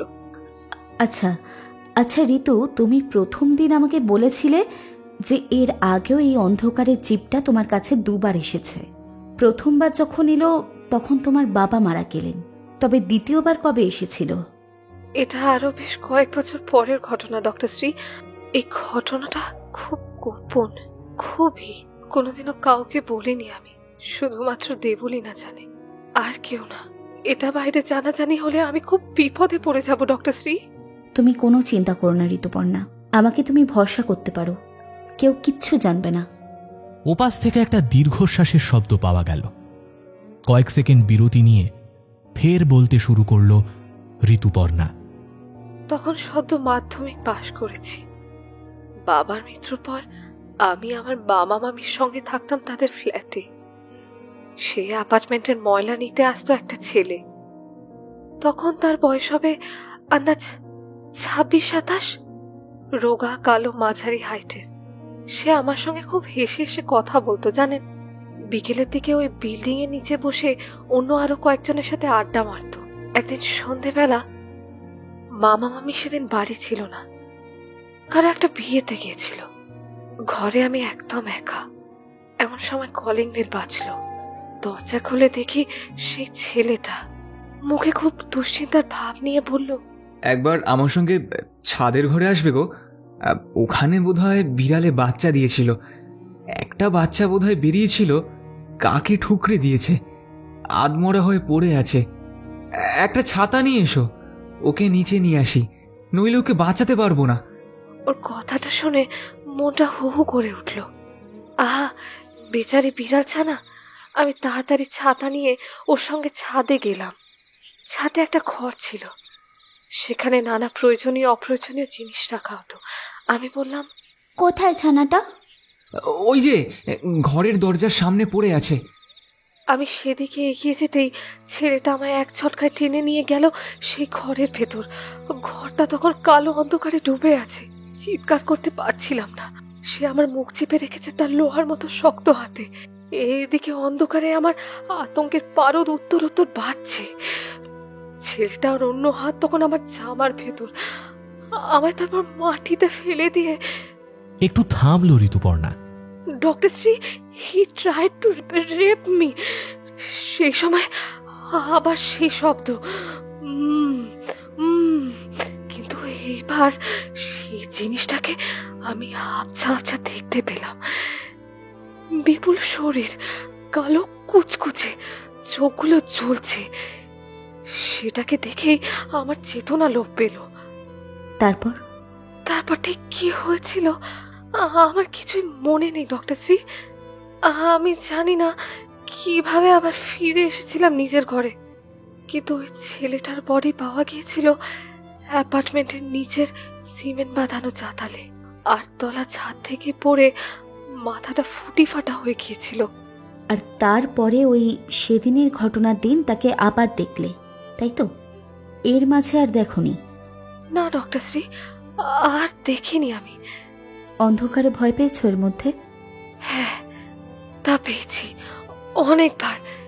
হঠাৎ কারেন্ট চলে গেলে, ঘরের আলো নষ্ট হলে ভয় পেয়েছি, কিন্তু খুব বেশিক্ষণের জন্য নয়। তবে তুমি সেই অস্তিত্বের উপস্থিতি টের পেয়েছিলে মোটে 3 বার, তাই তো? বোধহয় না, আরো একবার সে এসেছিল মায়ের বেলায়। সেটা আমি পরে বুঝেছি। বেশ, তবে ধরে নিলাম 4 বার। শেষবার কি তার চেহারা আগের বারের মতোই দেখেছিলে? না ডক্টর শ্রী, শেষবার ওই চিপটার চেহারা অনেকটাই স্পষ্ট ছিল। কালো মেঘের মতো বিরাট শরীর, বড় বড় দাঁতগুলো এবারে দেখতে পেয়েছিলাম। হাতে হাতে নখও ছিল, আর মাথায় বিরাট দুটো শিং। ঋতুপর্ণা? Yes doctor Shri. তুমি আগামীকাল রাত্রে আমার বাড়িতে আসবে। সাইকোলজির ওপর আমার একটা বইয়ের গত 2 মাসে ভালো বিক্রি হয়েছে। একটা ছোট্ট করে সাকসেস পার্টি দেব। তুমি আসলে আমি খুব খুশি হব। আসবে? অফকোর্স। হাসে মেয়েটা। নিশ্চয়ই আসবো ডক্টর শ্রী। বর্ষাকাল প্রতিবারই আসে, কখনো একটু আগে কখনো পরে। তাও খবরের চ্যানেলগুলো হে দিয়ে মরে, যেন এটা একটা আশ্চর্য ব্যাপার। আজও বিকেলের পর ভারী বৃষ্টির পূর্বাভাস নিয়ে সেই চ্যানেলগুলোতে দীর্ঘ আলোচনা হয়ে গেছে। সেই সম্মানেই বোধহয় দুপুরের শেষ থেকে আকাশ কালো হতে শুরু করেছে। ঋতুপর্ণা যখন শ্রীদত্তার বাড়ির সামনে এলো, তখন টিপ টিপ করে বৃষ্টির সঙ্গে একটা ঝোড়ো হাওয়া শুরু হয়েছে। বড় ড্রয়িং রুমের বিশাল বপু সোফা সেটের এক একটাতে বসে আছে এক একজন। একটায় ইন্সপেক্টর সৌভিক ঘোষাল। তাকে দেখে প্রথমটা একটু অস্বস্তি হচ্ছিল ঋতুর, কিন্তু যখন দেখল সে তখন ইনভেস্টিগেটিং অফিসার হিসেবে নয়, এসেছে একেবারেই শ্রীদত্তার বন্ধু হিসেবে, তখন বেশ নিশ্চিন্ত বোধ করল। কথায় কথায় তাদের খুনসুটি দেখে বেশ মজা পাচ্ছিল সৌভিক। আরেকটা বড় সোফায় বসে আছেন দুজন মধ্যবয়স্ক মানুষ। তাদের সাথে পরিচয় করিয়ে দিল নিজের সিনিয়র ডক্টর হিসেবে আরেকজন বছর 40-এর মানুষ ও তার স্ত্রী। এরাই শ্রীদত্তার বইটির প্রকাশক। আরেকজন মহিলা, তিনি শ্রীদত্তার দূর সম্পর্কের আত্মীয়া হন, অর্থাৎ ঋতুকে নিয়ে মাত্র 7 জন। সাকসেস পার্টিটা যে খুব ছোট তাতে সন্দেহ নেই। সকলে মিলে এটা নিয়ে আলোচনা গল্পগাছা চলছে। মাঝে মাঝেই কোনো কিছু নিয়ে তুমুল হাসির ঢেউ উঠছে ঘরের মধ্যে। ঋতুপর্ণার যতটা ভালো লাগার কথা ছিল ততটা লাগছে না। একটা অস্বস্তি, একটা ভয় তার মনের কোণে গুটিসুটি মেরে বসে আছে। মুখ তুলে দেখছে মাঝে মাঝে। তার কারণ হলো ঘরে উপস্থিত দুটি প্রাণীর দুজোড়া চোখ। তারা সৌভিকের ঠিক পাশে স্থাণুর মতো বসে আছে, যেন দুটো মূর্তি, দুটো কুকুর, অ্যালসেশিয়ান। একটার রং কুচকুচে কালো আর একটা বাদামি মিশ্রিত কালো। প্রথমটা ছেলে কুকুর, দ্বিতীয়টা মেয়ে। তাদের নাম নাকি কিং আর কুইন। জাতে কুকুর বটে, কিন্তু চেহারা আর আকার দেখে অনায়াসে নেকড়ে বলে চালিয়ে দেওয়া যায়। ওরা নাকি সৌভিকের আদরের পোষ্য। কুকুর চেঁচামেচি না করলে, কামড়াবার চেষ্টা না করলে ঋতুর তেমন ভয় লাগে না, কিন্তু এই কুকুর দুটোকে দেখেই বুকের ভেতরটা দুরু দুরু করছে। অথচ ওরা আশা থেকে একবারও ওর গায়ের কাছে আসেনি, শোকাশুকি করেনি, একবার ডাকেও নি পর্যন্ত। তবু নেকড়ে প্রমাণ কুকুর দুটো দিকে তাকিয়ে ঋতুর তালু শুকিয়ে উঠেছে। প্রত্যেকের হাতে সফট ড্রিঙ্কের গ্লাস। সামনে টেবিলের ওপর গরম চিকেন পপকর্ন সাজানো রয়েছে। খেতে খেতে গল্প চলছে। ঋতুর দৃষ্টি খালি চলে যাচ্ছিল কিং আর কুইনের দিকে। কি ঠান্ডা দৃষ্টি ওদের! সে আসার পর থেকে ওরা স্থির দৃষ্টিতে চেয়ে আছে ওরই দিকে। এক মুহূর্তের জন্য ওরা চোখ সরায়নি ঋতুর ওপর থেকে। চোখের পলক ফেলতেও যেন মন নেই কুকুরগুলোর। মিশানাল, ভয় পাবেন না। সৌভিকের স্বরে সম্বিত ফেরে ঋতুর। ওরা ট্রেন্ড, বিনা কারণে বা আমার নির্দেশ ছাড়া কাউকে অ্যাটাক করে না। ঋতুর এতক্ষণ ধরে কুকুর দুটোর দিকে তাকিয়ে থাকার জন্যই বোধহয় কথাটা বললেন তিনি। ঋতুর একটু লজ্জা করল, বলল, না মানে এমনি। ওর মনের কোথাও ঘাপটি মেরে থাকা একটা প্রশ্নের প্রতিধ্বনি শোনা গেল শ্রীদত্তার সেই আত্মীয়ার মুখে। আচ্ছা, ওরা কখনো কাউকে কামড়েছে? মানে দরকার পড়েছে কখনো? ইয়েস, 2 বার। উত্তরে বললেন ইন্সপেক্টর। মহিলা উদ্বিগ্ন স্বরে জিজ্ঞেস করলেন, তারপর শেষ। আমার বিষয়ের জন্য শত্রুর সংখ্যা কম নয়। তাদেরই 2 জন একবার রাতের অন্ধকারে ঢুকে এসেছিল বাড়ির ভিতরে। উদ্দেশ্য আমাকে খুন করা। কিন্তু বাড়িতে সবসময় অতন্দ্র প্রহরীর মতো জেগে থাকে আমার এই কিং আর কুইন। সেই এতটাই 2 জন আমার ঘরের কাছাকাছি পৌঁছানোর আগেই ওরা ঝাঁপিয়ে পড়েছিল তাদের উপর। টুঁটি কামড়ে ছিঁড়ে নিয়েছিল। এই বলে হাসতে লাগলেন সৌভিক সান্যাল। যেন মানুষের টুঁটি ছিঁড়ে নেওয়া খুব একটা বিনোদনমূলক কাজ। ভেতরে ভেতরে শিউরে উঠল ঋতুপর্ণা। মনের ভেতর দলা পাকানো ভয়টা এবার হাত পা বের করে দেওয়াল খামচাচ্ছে যেন। ওদের সঙ্গে আপনার একটা ছোট্ট মিল আছে, জানেন মিশানাল? চমকে উঠল ঋতু। মিল? আমার সাথে? কি মিল? অন্ধকার। আপনি যেমন অন্ধকারে খুব ভয় পান, তেমনই আমার এই কিং আর কুইন অন্ধকার পেলেই খেপে যায়। সেদিনের পর থেকেই। আসলে ওদের বেটা ছেলে দুটো আমার বাড়িতে ঢোকার আগে আমার বাড়ির ইলেকট্রিক লাইনটা কেটে দেয়, ফলে বাড়িটা হঠাৎ অন্ধকার হয়ে যায়, আর তারপরেই প্রবেশ করে ওরা। তারপর থেকেই আচমকা অন্ধকার হয়ে গেলেই ওরা খুব অ্যাগ্রেসিভ হয়ে পড়ে। তখন আর কাউকে মানে না আমায় ছাড়া। তখন হঠাৎ করেই সবাই ওদের শত্রুপক্ষ হয়ে ওঠে। আরেকবার হয়েছিল কি, থাক থাক, এখন আর ওসব খুনোখুনির কথা বলতে হবে না। সৌভিক ঘোষালের কথা মাঝপথেই কেটে বলে উঠল শ্রীদত্তা। রাত বাড়ছে, সঙ্গে ঝড় বৃষ্টিও। ডিনার সার্ভ করে দিই আমি তার চেয়ে বরং। সকলে সম্মতিসূচক মাথা নাড়ল। শ্রীদত্তা তার সেই দূর সম্পর্কে আত্মীয়ার দিকে চেয়ে বলল, আন্টি প্লিজ আমার সঙ্গে এসে একটু হেল্প করে দাও টেবিল সাজাতে। হ্যাঁ যাই। এই বলে তিনি চলে এলেন শ্রীদত্তার সঙ্গে। ঘর থেকে বেরোবার আগে সৌভিককে বলল, তুই একবার ইনভার্টারটা দেখে আয় তো ঠিক আছে কিনা, যা ঝড় হচ্ছে বাইরে। ছোট্ট উত্তর দিয়ে সেও বেরিয়ে এলো ঘর থেকে। ঘরে এখন ঋতুপর্ণা আর শ্রীদত্তার দুই সিনিয়র। কয়েকটা টুকটাক কথার পর তারা বললেন, এক্সকিউজ মি, আমি একটু ওয়াশরুম থেকে আসছি। এই বলে দুজনেই বেরিয়ে এলেন। এখন ঘরে কেবল ঋতুপর্ণা আর দুটো নেকড়ে বাঘের মতো সারমেয়, কিং আর কুইন। ঋতুপর্ণা 1 মিনিট মতো শান্ত থাকার চেষ্টা করল, কিন্তু মনের ভেতরের ভয়টা উত্তরোত্তর বাড়ছে। এই ঘরে একা বসে থাকার চেয়ে বারান্দায় গিয়ে দাঁড়ানো বেশি নিরাপদ মনে হলো তার কাছে। সে সোফা ছেড়ে উঠে পড়ার উপক্রম করতেই চোখের সামনের সব কিছু যেন হারিয়ে গেল। কেউ যেন তার মাথাটা একটা কালো থলির মধ্যে পুড়ে দিয়েছে, চোখের ভেতর উপুর করে দিয়েছে আলকাত্রার পাত্র। আর একই সঙ্গে শুরু হলো কুকুরের পৈশাচিক চিৎকার। ভয়ঙ্কর হিংস্র সেই ডাক যেন তীব্র ঘৃণা মিশ্রিত। ক্রুদ্ধ সেই গর্জন ঘরের অন্ধকারের দেওয়ালে ধাক্কা খেয়ে ঘুরে ঘুরে আছড়াতে লাগলো। ঋতুর মাথার ভেতর কি যেন দাপাদাপি করতে শুরু করেছে তখন। ভয়, নিদারুণ ভয়। এই চারপাশের ক্লেদাক্ত চটচটে অন্ধকার যে দানবীয় কোনো অক্টোপাসের মতো আষ্টে পৃষ্ঠে জড়িয়ে পিষে ফেলতে চায় তার শক্তিশালী বাহুর চাপে। সেই চাপে দম বন্ধ হয়ে আসছে তার। হৃৎপিণ্ডের গতি গুণোত্তর প্রগতিতে বাড়ছে। ঠেলে উঠে আসছে শুকিয়ে কাঠ হয়ে যাওয়া গলার কাছে। সারা শরীর ভিজে উঠেছে ঘামে। কি যেন দাপিয়ে বেড়াচ্ছে ঘরময়। কে? ওই কুকুর দুটো, দানবের মতো চেহারার ওই কুকুর দুটো। এক্ষুনি তারা ঝাঁপিয়ে পড়বে ঋতুর ওপর, ছিঁড়ে নেবে তার টুটি, ফালা ফালা করে দেবে তার গলার নলি। তারপর তারপর তারপর শুধু রক্ত, রক্ত।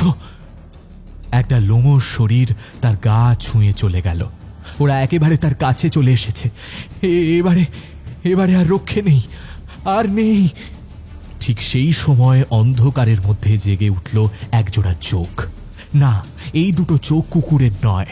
কুকুরের চোখ এত বড় হয় না, হতে পারে না। আর কোনো কুকুরের চোখ লাল হয়ে অন্ধকারে জ্বলে না। এবার সে দেখল সেই চোখের চারপাশে স্পষ্ট হয়ে উঠল একটা ধোঁয়াটে বিরাট মাথা। সেই মাথায় যেন কিসের আভাস। শিং, বিরাট দুটো শিং সেই মাথায়। সেই আওয়াজ আসে তার কানে। এই শব্দ সে আগেও শুনেছে। বাবার মৃত্যুর বেলায়, মামার ফ্ল্যাটে সেই ছেলেটার মৃত্যুর বেলায়, কিছুদিন আগে সেই 3 গুন্ডার মৃত্যুর বেলায়। সেই প্রকাণ্ড মূর্তি এখন ঘরের ভেতর তার বিপুল দেহ নিয়ে ঝড়ের মতো দাপাচ্ছে। সে একজোড়া লাল চোখের নিচে এই নিরেট আধারের মধ্যেও ঝিকিয়ে উঠল এক সারি লম্বা ধারালো দাঁতের সারি। তারপর কুকুরের গর্জন ছাপিয়ে সেই অজ্ঞাত দানবের পাশবিক অপার্থিব হুঙ্কার শোনা গেল। সেই রকম স্বর এই জগতের কোনো প্রাণীর কণ্ঠনালী সৃষ্ট হতে পারে না। এই স্বর কোনো নিষিদ্ধ এক জগতের, সেই জগৎ ভয়ের, আতঙ্কের। চোখ খুলতেই ধর্মর করে উঠে বসল ঋতুপর্ণা। শ্রীদত্তা তাড়াতাড়ি তার কাছে গিয়ে তাকে শান্ত করল। সে এদিক ওদিক তাকিয়ে পরিবেশটা বুঝে নেওয়ার চেষ্টা করল। দেখল সারা ঘরে সিনথেটিক তুলো ছড়িয়ে আছে, কাপড়ের টুকরো পড়ে আছে এদিকে সেদিকে। সে জিজ্ঞাসু আর ভয়ার্ত চোখে তাকালো শ্রীদত্তার দিকে। শ্রীদত্তা চোখের ইশারায় তাকে আশ্বস্ত করে বলল, রিল্যাক্স। সে আবার সোফার নরমে নিজের গা ছেড়ে দিতে গিয়েও ফের সোজা হয়ে স্বরে উদ্বিগ্ন ভাব ফুটিয়ে বলল, ওই ওই ওই কুকুর দুটো, ওই কুকুর দুটো কোথায়?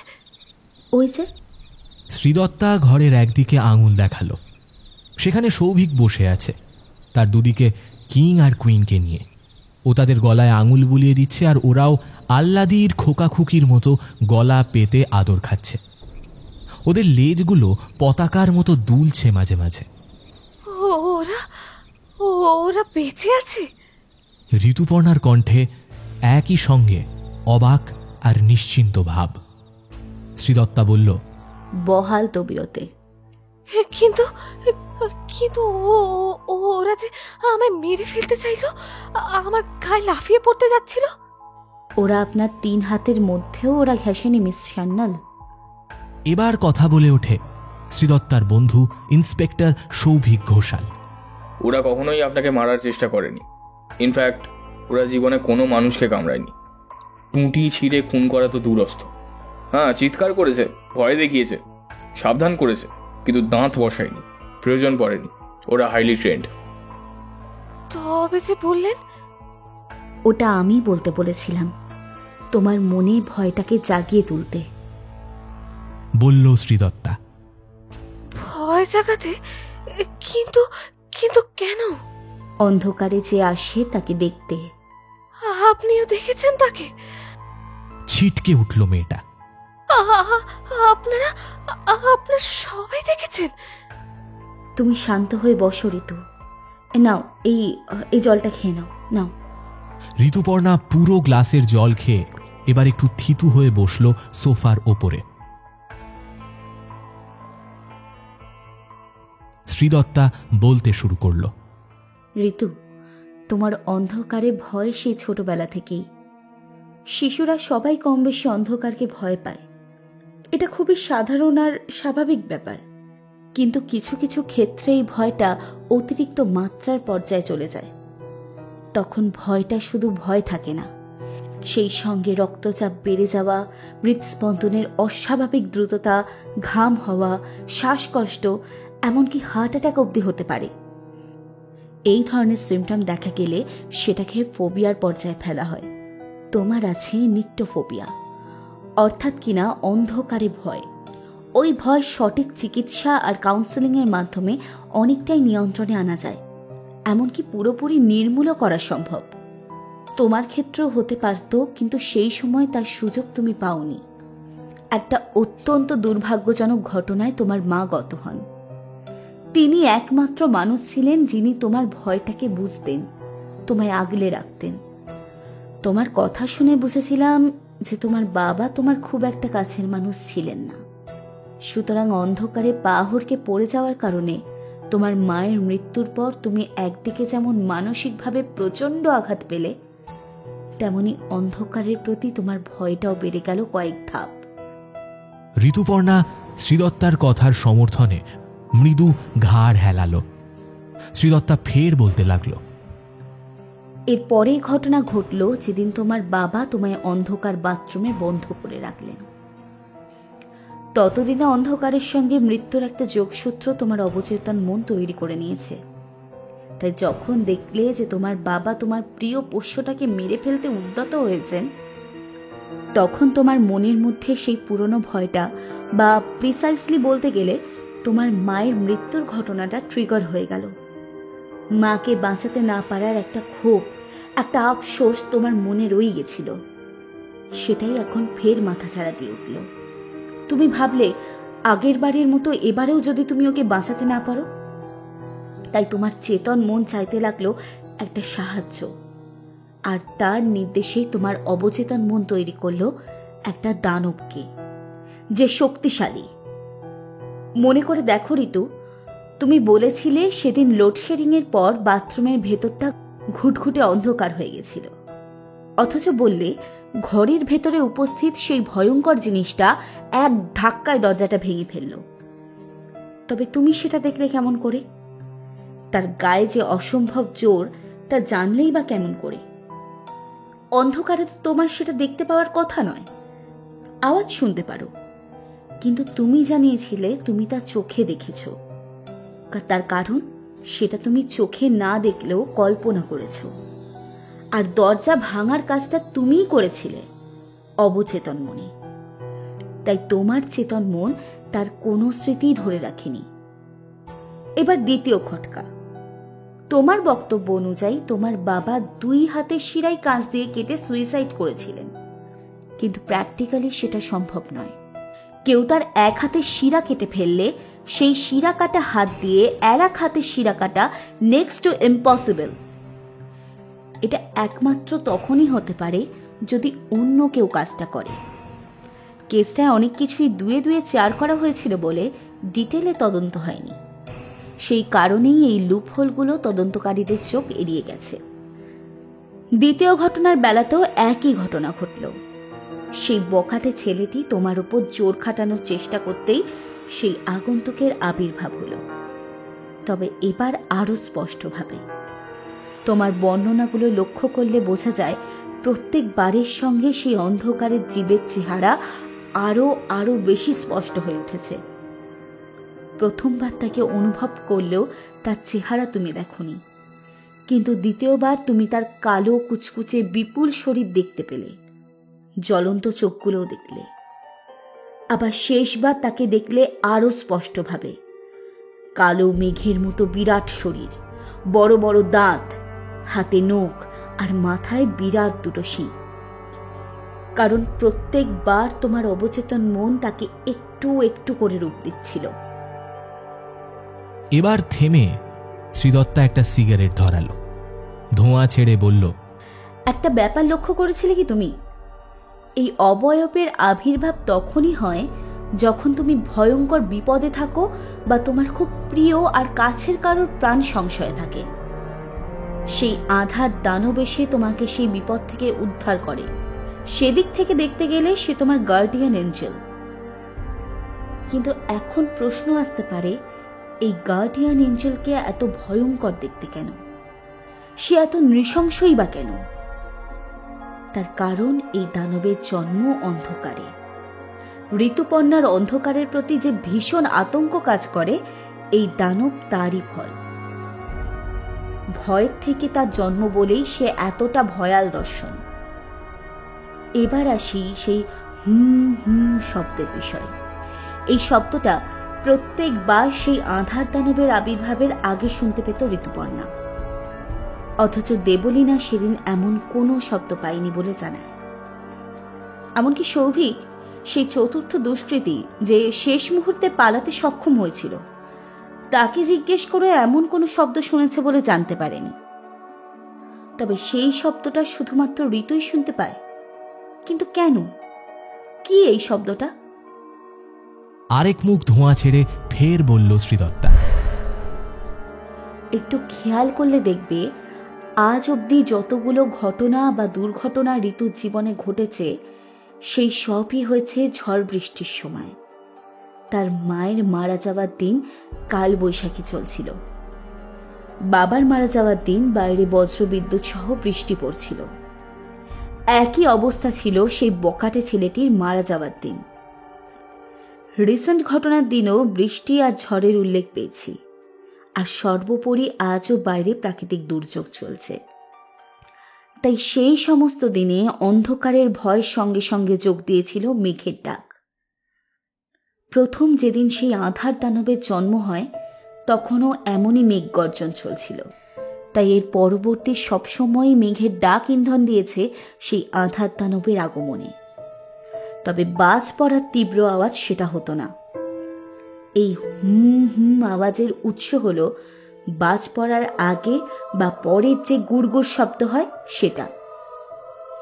এই শব্দই ঋতুর মাথার মধ্যে ডালপালা প্রসারিত করে খানিকটা রূপ পরিবর্তন করে হয়ে উঠেছিল সেই দানবের চাপা হুঙ্কার। আর মেঘের ডাকে ভয় তো সে এমনিতেই পেত। সুতরাং সবটাই তার সাবকনসিয়াস মাইন্ডের খেলা, ঠিক যেমন করে তার মন তৈরি করেছিল সেই দানবকে। যারা মানসিকভাবে একটু দুর্বল বা সহজেই ভয় পায়, তাদের ক্ষেত্রে অনেক সময় এটা ডিফেন্স মেকানিজমের কাজ করে। অত্যন্ত প্রতিকূল অবস্থায় তারা হঠাৎ ভীষণ সাহসিকতার কাজ করে বসতে পারে, যা তার পক্ষে বা হয়তো স্বাভাবিক মানুষের পক্ষেও সম্ভব নয়। সেরকমই একটা ডিফেন্স মেকানিজম ছিল ঋতুপর্ণার এই আধার দানব। সে হয়ে উঠেছিল তার বিপদের ত্রাণকর্তা। এবার এই কিছুদিন আগেকার ঘটনার কথায় আসি। যেটার জেরে আজ এত কিছু। সব ঘটনার বর্ণনা ঋতু আর দেবলীনার কাছ থেকে শোনার পর আমার কয়েকটা ডাউট আসে মনে। এক এক করে বলি। পুড়ে যাওয়া সিগারেটটা অ্যাস্ট্রেতে রেখে শ্রীদত্তা বলল, দেবলীনা বলেছিল আলো পুরোপুরি নিভে যাওয়ার আগে ঋতু তার থেকে খুব বেশি দূরে ছিল না, সে হাত বাড়ালে ওকে ছুঁতে পারত সহজেই। তাহলে সেদিন সে অন্ধকারে হাতড়েও তাকে ধরতে পারেনি কেন? নিশ্চয়ই সে চিৎকার করতে করতে দূরে সরে গেছিল, তাই সে সত্যি সত্যি অজ্ঞান হয়ে পড়ে গেছিল কিনা সেটা জানা যায়নি। কেবল তার চিৎকার থেমে যাওয়াতে দেবলীনা আন্দাজ করেছিল। 2, সেদিন দেবলীনা একটা রিন রিনের টুংটাং শব্দ পেয়েছিল, উইন্ড চাইমের মতো সুরালো ধাতব শব্দ, কিন্তু সেই জায়গায় তেমন শব্দ কোত্থেকে আসবে? ভাবতে ভাবতে আমার চোখে পড়ে ঋতুর গলার হাড়ের উপর। জিনিসটা বেশ সুন্দর, স্টাইলিশ। 3টে চেনের মতো অংশ, একটার গঠন শিকলের মতো, একটা সিম্পল চেন, আর একটাতে তালার মতো দেখতে ছোট্ট একটা লকেট ঝুলছে। এই শব্দ খুব সম্ভবত সেটারই, কিন্তু যেই মানুষটা সংজ্ঞাহীন অবস্থায় পড়ে রয়েছে তার গলার চেনে শব্দ হয় কেমন করে? এবার একটু আগের ঘটনায় ফিরে যাই। সেই জবে এক যুবক ঋতুর ওপর রেপ অ্যাটাক করে। সেই রাতে কিন্তু সে ফিরে এসেছিল নিজের ফ্ল্যাটে, অথচ বাকি ঘটনাগুলোর সময় তাকে ক্রাইম সিনের আশেপাশে অজ্ঞান অবস্থাতেই পড়ে থাকতে দেখা গিয়েছে। তবে এক্ষেত্রে অন্যথা হলো কেন? কারণ তখন যদি তাকে ছাদের ঘরে পাওয়া যেত তবে সব সন্দেহ তীর তার দিকেই ঘুরত। সেটা অ্যাভয়েড করতেই তার সাবকনশিয়াস মাইন্ড তাকে ফের ফিরিয়ে এনেছিল নিজের ফ্ল্যাটে। কিন্তু বাকি ক্ষেত্রে তেমনটা হলো না। মানে যে সেই আধার দানব আর কেউ না, ঋতুপর্ণারই দ্বিতীয় সত্তা। সেটা ভয়ঙ্কর বিপদে, অন্ধকারে আর মেঘের গুড়গুড় গর্জনে ট্রিগারেড হয়। সেই তখন হয়ে ওঠে ভীষণ হিংস্র, ক্রুদ্ধ আর প্রতিহিংসা পরায়ণ। তারই দ্বিতীয় সত্তাই তাকে আর তার প্রিয়জনকে বিপদের হাত থেকে রক্ষা করে শত্রুর মর্মান্তিক বিনাশ ঘটিয়ে। কিন্তু শ্রী, মিস সানালের মতো একজন কম বয়সী রোগাটে গড়নের মেয়ে এত শক্তি পায় কেমন করে যে একটা ঘরের দরজা ভেঙে ফেলতে পারে? হ্যাঁ, একটা পূর্ণবয়স্ক পুরুষের হাতে শিরা কেটে তাকে খুন করতে পারে, একটা জোয়ান ছেলেকে টেনে ছাদের ধারে নিয়ে গিয়ে ঠেলে ফেলে দিতে পারে। হ্যাঁ, একাই 4-4টে গুন্ডার ওরকম বিভৎস পরিণতি ঘটাতে পারে। এর উত্তর শ্রীদত্তাকে দিতে হলো না। তার সিনিয়র ডক্টর তরফদার বলে উঠলেন, সম্ভব ইন্সপেক্টর ঘোষাল, সম্ভব। ব্রেনের বিশেষ কন্ডিশনে, বিশেষ পরিবেশে, বিশেষ প্রয়োজনে শরীরের ক্ষমতা অস্বাভাবিকভাবে বেড়ে যেতে পারে। সেটা আপাত দৃষ্টিতে অলৌকিক এবং অবিশ্বাস্য মনে হলেও মেডিকেল হিস্ট্রিতে এমন বহু নজির দেখতে পাওয়া যায়। তার মধ্যে থেকে একটা ছোট্ট উদাহরণ আপনাকে দিই, কেমন? একবার মিডল ইস্টের একটি শহরে এক মহিলা তার 3 বছরের সন্তানকে নিয়ে রাস্তা দিয়ে যাচ্ছিলেন। সেই সময় একটি বিরাট ট্রাক এসে ধাক্কা মারে তাদের দিকে। দুর্ভাগ্যবশত সেই শিশুটি চলে যায় ট্রাকের চাকার তলায়। সকলে হৈ হৈ করে ছুটে আসে। সেই সময় সেই মা মরিয়া হয়ে চিৎকার করতে করতে তার সন্তানকে বাঁচানোর জন্য ট্রাকের চাকা 2 হাতে তুলে বের করে আনেন শিশুটির দেহ। এবার প্রশ্ন আসে, একজন বছর 26-এর মহিলা, যাকে চেহারার দিক দিয়ে দুর্বলই বলা যায়, তিনি একাই কেমন করে অত বড় একটা ট্রাকের একদিকে চাকা খালি হাতেই তুলে ধরতে পারেন? এমন সুপার হিউম্যান স্ট্রেংথ সেই মহিলার মধ্যে হঠাৎ করে এলো কেমন করে? এই ঘটনার সাক্ষী ছিল কিন্তু সেদিন অনেক মানুষ। গল্প বলে একে উড়িয়ে দেওয়া যাবে না। সুতরাং সব ক্ষেত্রে সম্ভব না হলেও এটা অসম্ভব নয়। বিশেষ কন্ডিশনে এটা সম্ভব, যেমন এই ক্ষেত্রে হয়েছে। শ্রীদত্তা মাথা নেড়ে বলল, সম্ভব যে হয়েছে সেটা তো আজকের ভিডিও রেকর্ডিং দেখলেই ফের বুঝতে পারা যাবে। তোমার এই যে মেন্টাল কন্ডিশন প্রমাণ করার জন্য এটা আমায় করতে হয়েছে। তোমার ভয়টাকে ট্রিগার করতে কিং আর কুইনকে ডাকা, অভিজ্ঞ চিকিৎসকদের উপস্থিত রেখে প্রত্যক্ষ সাক্ষী তৈরি করা, আর সময় মতো ঘর অন্ধকার করে দিয়ে ভয়ের আবহ তৈরি করা। কিং কুইন খুব বাধ্য আর ট্রেনিং প্রাপ্ত, তাই নিরাপদও বটে। তারা ঘর অন্ধকার হয়ে যাওয়ার পর সৌভিকের নির্দেশ অনুযায়ী বেরিয়ে আসে ঘর থেকে, আর এই দরজার গোড়ায় বসে পড়ে লক্ষ্মী ছেলেমেয়ের মতো। সেই সময় ও তাদের কানের কাছে মৃদু শব্দে বার্ক বলতেই ওরা শুরু করে ভীষণ চিৎকার, অথচ নিজেদের জায়গা থেকে এক চুল নড়ে না। সৌভিককে বলে আগে থেকেই ঘরে 4টে অ্যাঙ্গেলে 4টে নাইট ভিশন ক্যামেরা লাগিয়ে রেখেছিলাম। সেই ক্যামেরাতেই পুরোটা রেকর্ড আছে। কিন্তু কিন্তু আমার গায়ে কিছু একটা ছাপিয়ে পড়েছিল, লোমশ কিছু একটা। আমার স্পষ্ট মনে আছে, পরিষ্কার অনুভব করেছিলাম আমি। উত্তরে শ্রীদত্তা হেসে তাকে ঘরের দিকে তাকাতে নির্দেশ করে বলে, নিশ্চয়ই ঝাঁপিয়েছিল। তারই ছিন্ন ভিন্ন দেহ পড়ে আছে ঘরময়। দেখছো না কত তুলো? ওগুলো একটা বড় সফটওয়্যার, যেটা আমি তোমার দিকে ছুঁড়ে দিয়েছিলাম। আর তারপর ক্যামেরা বন্দি হয় কেমন করে একটা কলেজ পড়ুয়া মিষ্টি লাজুক ভীরু মেয়ে এক মুহূর্তে কি ভীষণ পাশবিক হয়ে উঠতে পারে। কামনীয় দেহভঙ্গি বদলে কেমন জন্তুর মতো দাঁত নখ বের করে ঝাঁপিয়ে পড়তে পারে শত্রুর ওপর। ঋতুপর্ণা এবার ঝরঝর করে কেঁদে ফেলল। কাঁদতে কাঁদতে বলল, কিন্তু আমার যে কিচ্ছু মনে নেই ডক্টর শ্রী, কিচ্ছু মনে নেই। শ্রীদত্তা তার কাঁধে হাত রেখে তাকে বলল, আমি জানি ঋতুপর্ণা, তোমাকে এই সবই করতে বাধ্য করেছে তোমার অবচেতন মন। তোমার চেতন মনের কাছে সেই কার্যকলাপের কোনো স্মৃতিই নেই, সে সম্পূর্ণ পবিত্র। ঋতু কান্না থামিয়ে বলল, ডক্টর শ্রী, আমাকে শুধু একটা কথা বলুন, আমার মায়ের মৃত্যুর জন্য কি আমি দায়ী? মাকেও কি আমার মাথার ভেতরে বাস করা সেই রাক্ষসটাই মেরেছে? শ্রীদত্তা তার মাথায় হাত বুলিয়ে বলল, না ঋতু, তোমার মায়ের ঘটনাটা জাস্ট একটা অ্যাক্সিডেন্ট, ভীষণ আনফরচুনেট, কিন্তু নিছকই দুর্ঘটনা। তার জন্য কোনোভাবেই দায়ী নও, কোনোদিন ছিলও না। শুধু পরে তোমার মনের গিল্ট তোমায় বুঝিয়েছিল সেদিনও সেই রাক্ষসটাই তোমার মাকে ঠেলে ফেলে দিয়েছিল সিঁড়ি থেকে, কিন্তু তখনও তোমার মনে সেই দানবটা জন্মই নেয়নি। সেদিন সেখানে কেউ ছিলই না, যেমন কোনোদিনই সেই অন্ধকারের আগন্তুক বলে কেউ ছিলই না। ঋতুপর্ণা আর থাকতে না পেরে শ্রীদত্তাকে জড়িয়ে ধরে উচ্চস্বরে কেঁদে উঠল। অনেকক্ষণ কাঁদল সে। সবাই তাকে কাঁদতে দিল। এই কান্নাটা তার জন্যও দরকার। একসময় সে কিছুটা সামলে একবার আমার দিকে একবার সৌভিকের দিকে তাকিয়ে প্রশ্ন করল,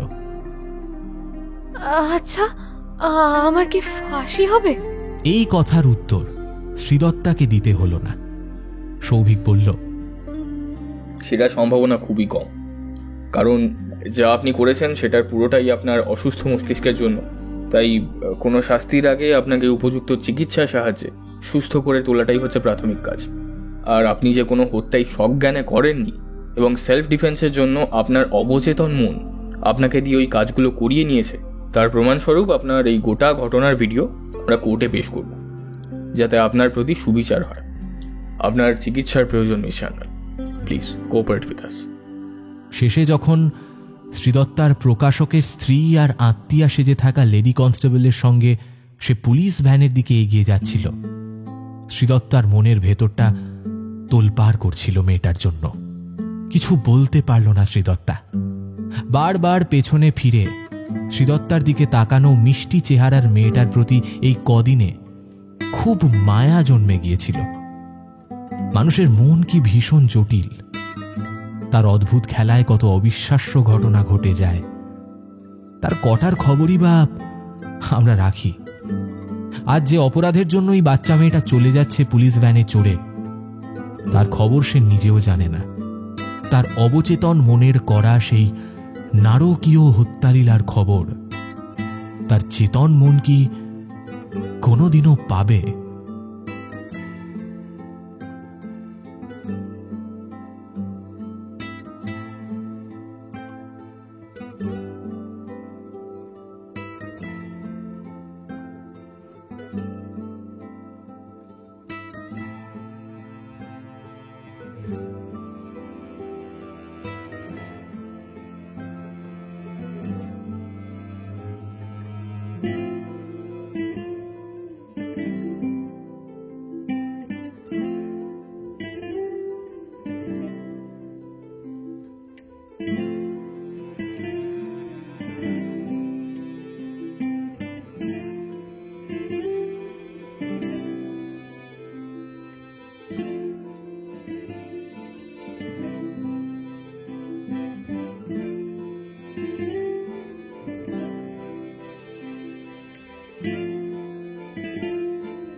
এতক্ষণ তোমরা শুনছিলে নিক্টোফোবিয়া, রচনা দীপাঞ্জনা দাস। আজকের গল্প পাঠ ও গল্পের সূত্রধারে আমি সায়ন্তন। অন্যান্য চরিত্রে ছিল তৃষা, রুবিনা, আর্য, সঞ্চিতা, নীল, সৌমদ্বীপ, প্রদীপ্ত, তৃষা, সৌভিক, সৃষ্টি এবং পার্থ। এই গল্পের নাট্যরূপ নির্মাণে ছিল উমা, শব্দ সংযোজনে ছিল সুদেশনা, আবহ সঙ্গীত ও স্পেশাল এফেক্টসে ছিল শঙ্খ। আজকের গল্পের প্রচ্ছদ নির্মাণ করেছে শুভদীপ ব্যানার্জি। কেমন লাগলো আজকের গল্পটা? যদি এই গল্পটা তোমাদের ভালো লাগে অবশ্যই ভিডিওটাকে একটা লাইক করে দিও, চ্যানেলটা সাবস্ক্রাইব করতে ভুলো না, কমেন্টে জানিও তোমাদের মতামত, আর ভবিষ্যতে আর কি কি ধরনের গল্প তোমরা শুনতে চাইছো ফ্রিকি ফ্রাইডে স্টোরিজ থেকে। তাহলে আজ এই পর্যন্তই। সবাই ভালো থেকো, সুস্থ থেকো, আর ফ্রিকি ফ্রাইডে স্টোরিজের সাথে থেকো এবং শুনতে থেকো। আগামী পর্বে আবার তোমাদের সাথে দেখা হবে আরও একটা নতুন ও দুর্দান্ত গল্পের সাথে। সবাই ভালো থেকো, সুস্থ থেকো, শুনতে থাকো ফ্রিকি ফ্রাইডে স্টোরিজ। নমস্কার, শুভরাত্রি।